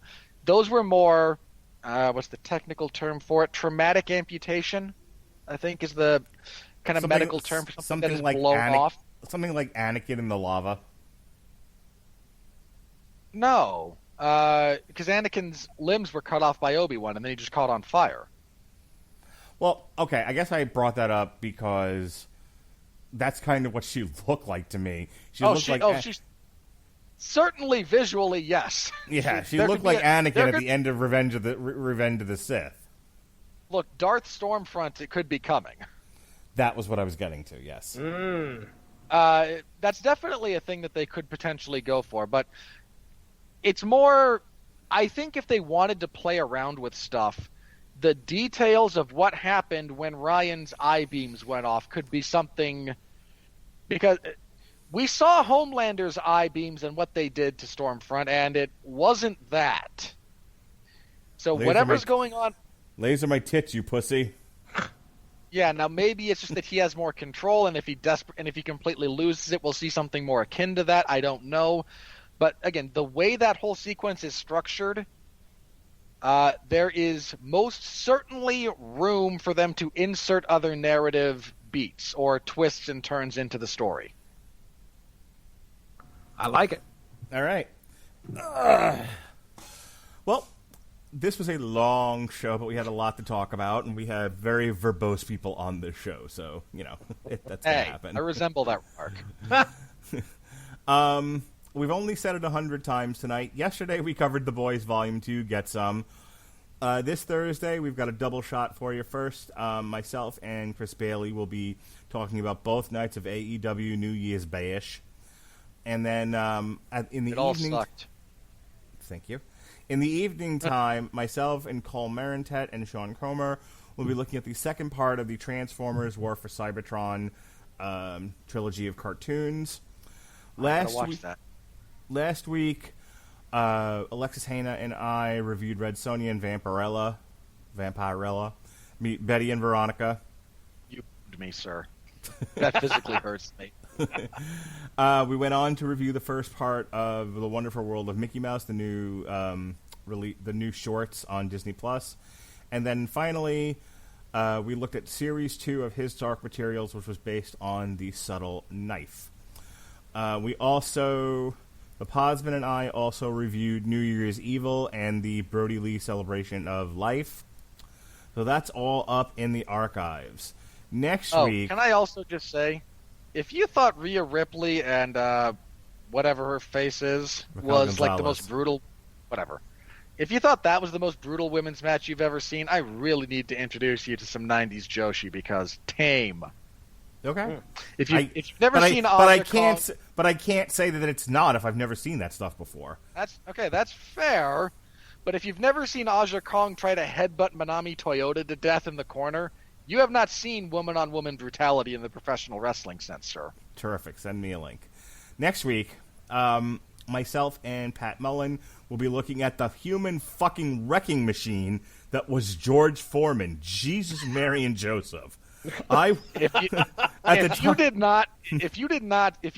all you know of George Foreman is happy America's kind of grandfather selling grills and still willing to fight heavyweights at a high level, you know nothing of young George Foreman, who would kill you dead for looking at him funny or for not looking at him funny. I just watched him versus George Cooney today, and I wrote Pat, and I was just like, number one, Jerry Cooney. George Cooney. I wrote Pat and I said, hey, first, Jerry Cooney looks like John Kerry. 2, holy shit, that knockout. Jesse, I know you abhor the violence, but you ever see someone's brain get knocked out of their ear? That's how this guy got knocked out. Wow. George Foreman beat this fucker like he owed him money. Speaking of owing someone money, myself and Christian will be looking at Star Wars Bounty Hunters by Ethan Sachs. Me and 97 other people will be reviewing The Mandalorian Season 2, which all you fuckers ruined for me. Thank you very much. Spoiled every single thing. Oh, man. Hold on. Hang on. How long after the finale aired did you were you planning on watching this? At the time of this recording, I've watched 4 episodes this past weekend. Okay, and this thing wrapped up, what, a month ago? At the end of December. Okay, that's on you. Fuck you. No. People need to not talk about television shows until I watch them. Yeah, I've got 3 episodes left of the finale, and I already know what's going to happen because of fucking Facebook. You, sir, are as bad as my father complaining midway through the final season of Sons of Anarchy. I mentioned that Gemma stabbed Tara to death in the previous season finale, and his response was, hey, spoiler, I haven't seen it yet. I'm like, but, Dad? We're halfway through the final season at this point. Well, if you haven't caught up, that's on you. There's a part of me that wants to watch WandaVision extemporaneously instead of doing like I normally do and waiting until the week before and then binging it all at once, which has been my pattern. Because and I'm making fun, but really, like, you guys in my immediate podcast group have been really good about not, like, especially with like Cobra Kai. There's been talk. And, and with Mandalorian, there was talk, but nothing specific. And so I can't point to, like, Andrew or Pat and be like, y'all fuckers. Because that's not what really happened. However, Comic Book Resources needs to shut the fuck up every once in a while. 97 articles about The Mandalorian is 96 too many. You really do need to not follow their content. They're terrible. That Midnight's Edge was just as bad. First of all, the guys at Midnight's Edge, like, stop bullying poor Kathleen Kennedy. You guys made 106 fucking videos about this woman. Knock it off. Hey, she drives traffic. Apparently. It's like, they want to they want to go back against the accusation that the guys on that channel and sort of fans at large are a bunch of incels that hate women. You're not helping. Nope.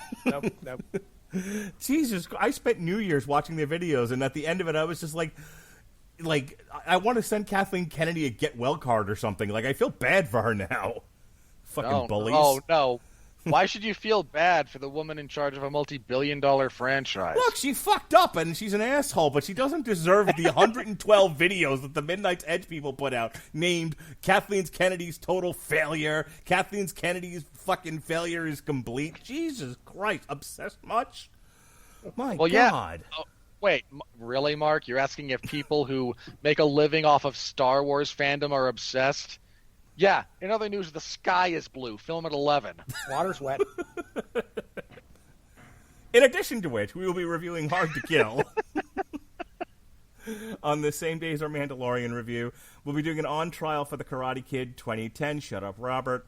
And then finally, we will be doing a review of Cobra Kai Season 3. Wait, why shut up me? I wasn't going to say anything. Yeah, Jackie Chan and Jaden Smith, blah, blah, yakety schmackety. It hurts my eyes. Is Jaden Smith generally a waste of space cinematically? Sure, but... He's a terrible actor. I wasn't going to say anything about that particular movie. I'm not Pat. Hey, Jesse. What are you working on these days? Mark Radulich. I've got a few shows out there. Syndicated source material is your journey back through some early source material episodes that never aired on the W2M network. So recently, I think it was last Saturday, Deadpool Killustrated, which was the 4th episode that aired back in 2014 on the Radulich and Broadcasting Network of source material, is out there to listen to again or listen to it for the first time. It's a fun meta romp that Wade Wilson has through all sorts of fun literature while Sherlock Holmes is on his tail. So you can check that out. Also upcoming, oh my goodness, on the 20th of January, Unspoken Issues number 23 hits the air, and it is Chris Armstrong and I's discussion about Street Fighter number 3, Malibu's Street Fighter number 3. All I got to say is Blanca in reading glasses, looking like my grandma, and also Zangief pile drives a bear, and that is just the tip of the iceberg. Trust me. We get in touch with the editor of Malibu's Street Fighter at the time. The guy is listed on the comic, and we get some inside information as to what the heck happened. Why did Malibu decide to cut ties with this company? Excuse me. Why did Capcom... Did you ask him why they decided to erroneously list one of their characters as Chan Lu? Oh, dude. Oh, boy. Did I rip that epilogue a new one. But Capcom cut ties with Malibu because of that issue. And we got some insider information as to why. So can't imagine the reason. Dude, Chan Lee, Blanca with a K. All right. Is that who wrestled Jeff Harvey at Summerfest? Unbeknownst, okay? Spelled with a C-E at the end. I rest my case. Unbeyonce. I know, dude. It was bad. Anyway, you can check that out.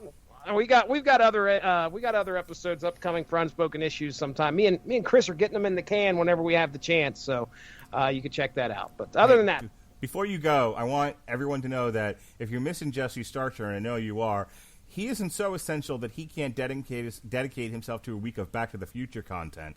February 1st, him and Cole Marentet and I will be looking at the Back to the Future Transformers crossover in the comic books. We're doing a special on trial. It's Jesse versus Mark. It's Jesse versus Mark the rematch. Years and years ago, when Sean was on a hiatus from Long Road to Ruin, I had Jesse come on and we did the Back to the Future trilogy. And I didn't know it at the time, but I didn't realize how big of a Back to the Future stan Jesse Starcher is. So Jesse, when I think Mark, it was Winfrey was on the show with you, and I booed you from afar. That's right. You gave Back to the Future 2 a big bunch of crap, so I had to step in and say, "Listen, jerk." No, wait a second. I didn't put it that way. If you didn't, you should have. All right, so I stand corrected. Myself and Winfrey did a Back to the Future Long Road to Ruin, at which point I laid into Back to the Future 2 as the shit machine that it is. And so Jesse Starcher, you sir are incorrect about that. I said as much then. I say as much now. Good for you.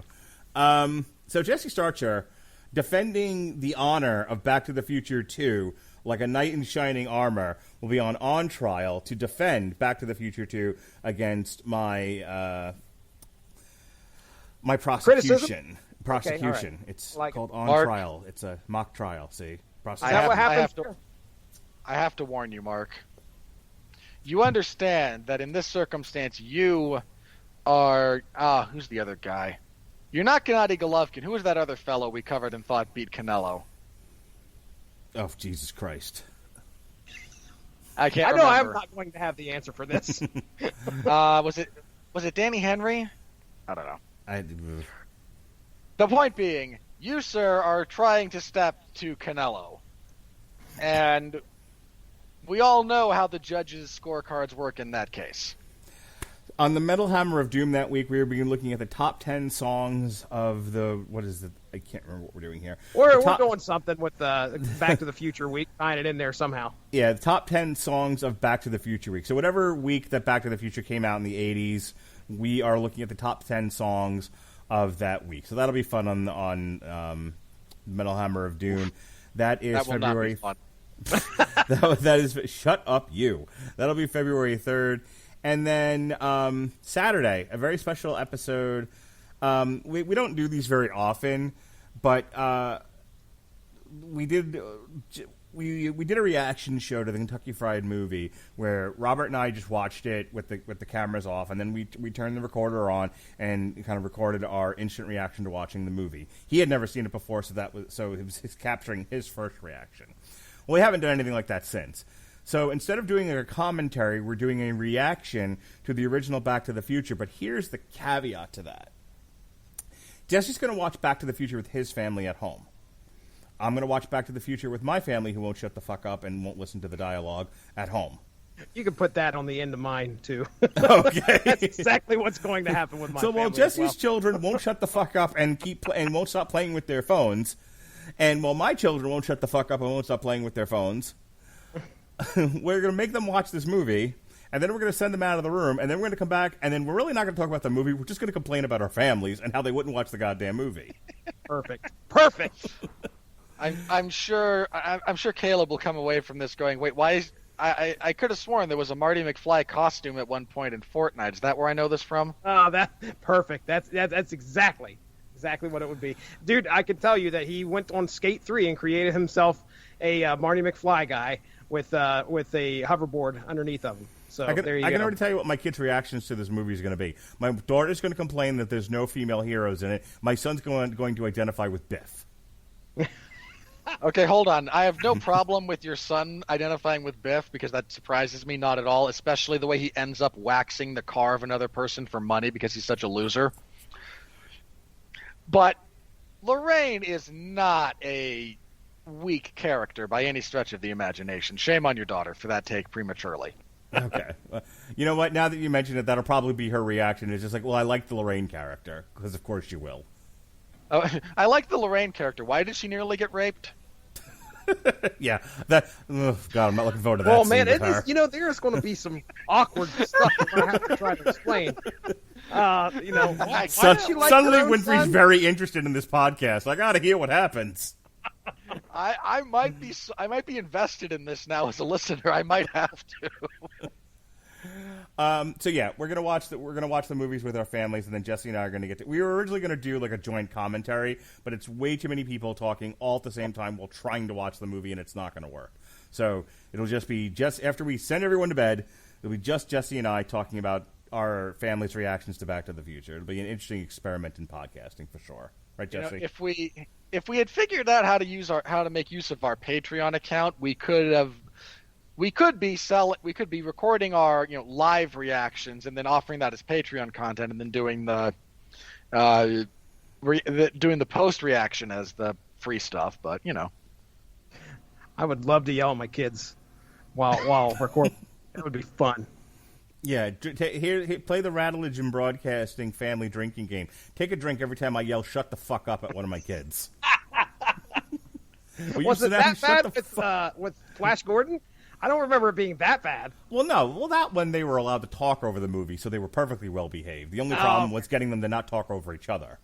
Okay, all right. But I mean, I listened back to that. That sounded fine, and they were having a good time with it. Actually, the really funny story about that one was I intended to only do it with my daughter because I didn't think my son was interested, and I didn't realize this at the time, but I called Lily to watch the movie and do the commentary, And I was like, okay, Jonas, we don't need you, though. You can go in your room and play on your phone.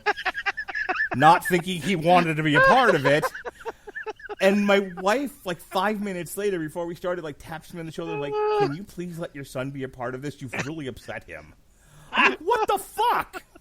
Hey, You who? only told your 5-year-old, no, son, we don't want you. Well, that was his interpretation of the events. Sure. Wait That's for not me, what the kid, you intention bothered was. me. Go on, kid, you bother me. Go ahead, right. go away. I'm thinking. No, and I was like, no, I didn't think you'd want to do this, but God, come on in, Jonas. And then he yelled nonsense over everything. Children, they're wonderful. At which point you had to suppress the urge at several points during the show to go, this is why I didn't want you on it. The thought was there, yes. All right. This is now like 20 minutes of not plugs. So, all right, Winfrey, do your plugs and let's get the fuck out of here.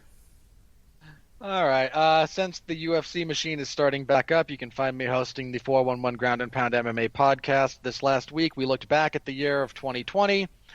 You can find my full written 2020 year-end awards in the MMA Zone of 411 Mania. I go over the winners in that show, so if you don't actually care about my efforts, you can just listen to that. If you actually care, click on the link. I didn't link it. Crap.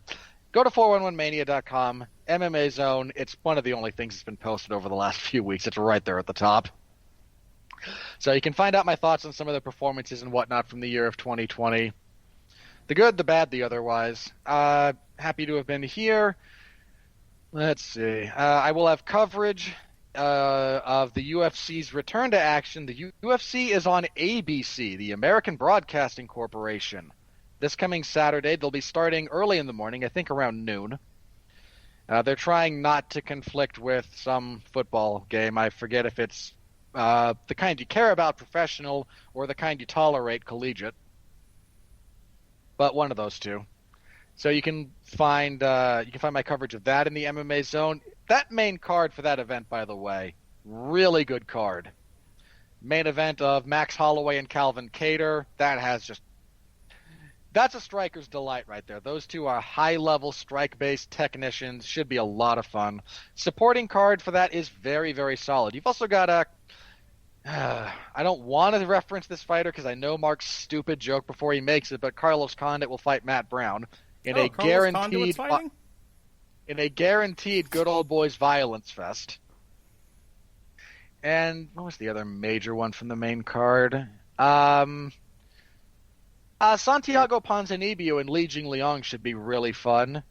I'll just give you the other two fights here.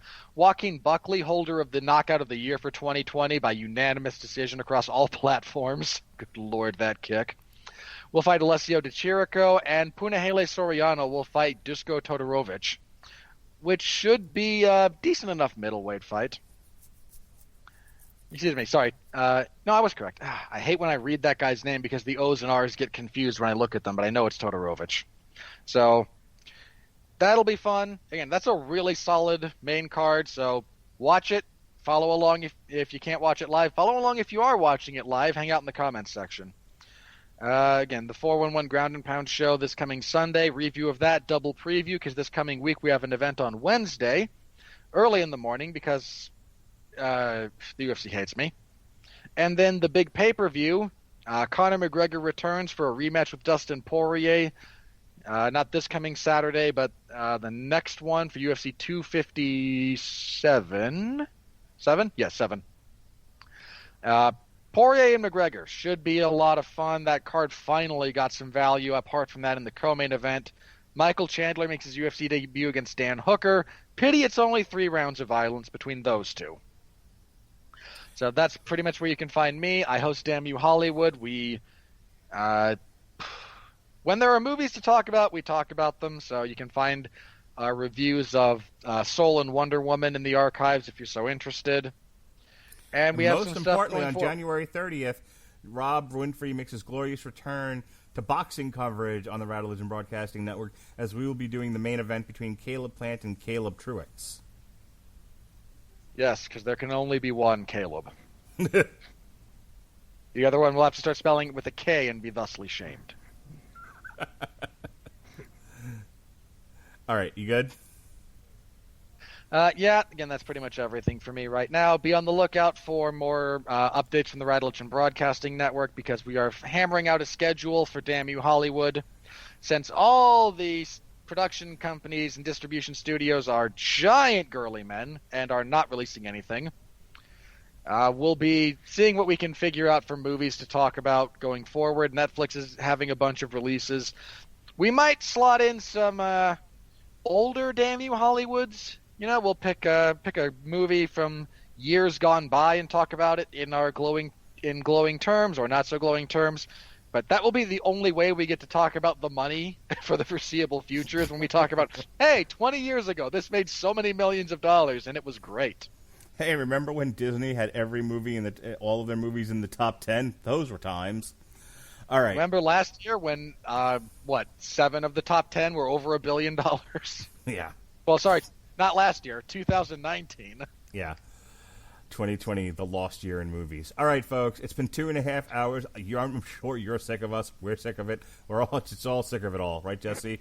Sick of it all. To all the small children who are winding up using this as material to help soothe them to sleep, the world is only going to be as good as you make it unless we all burn it down before you get the chance. Children are the future unless we stop them now.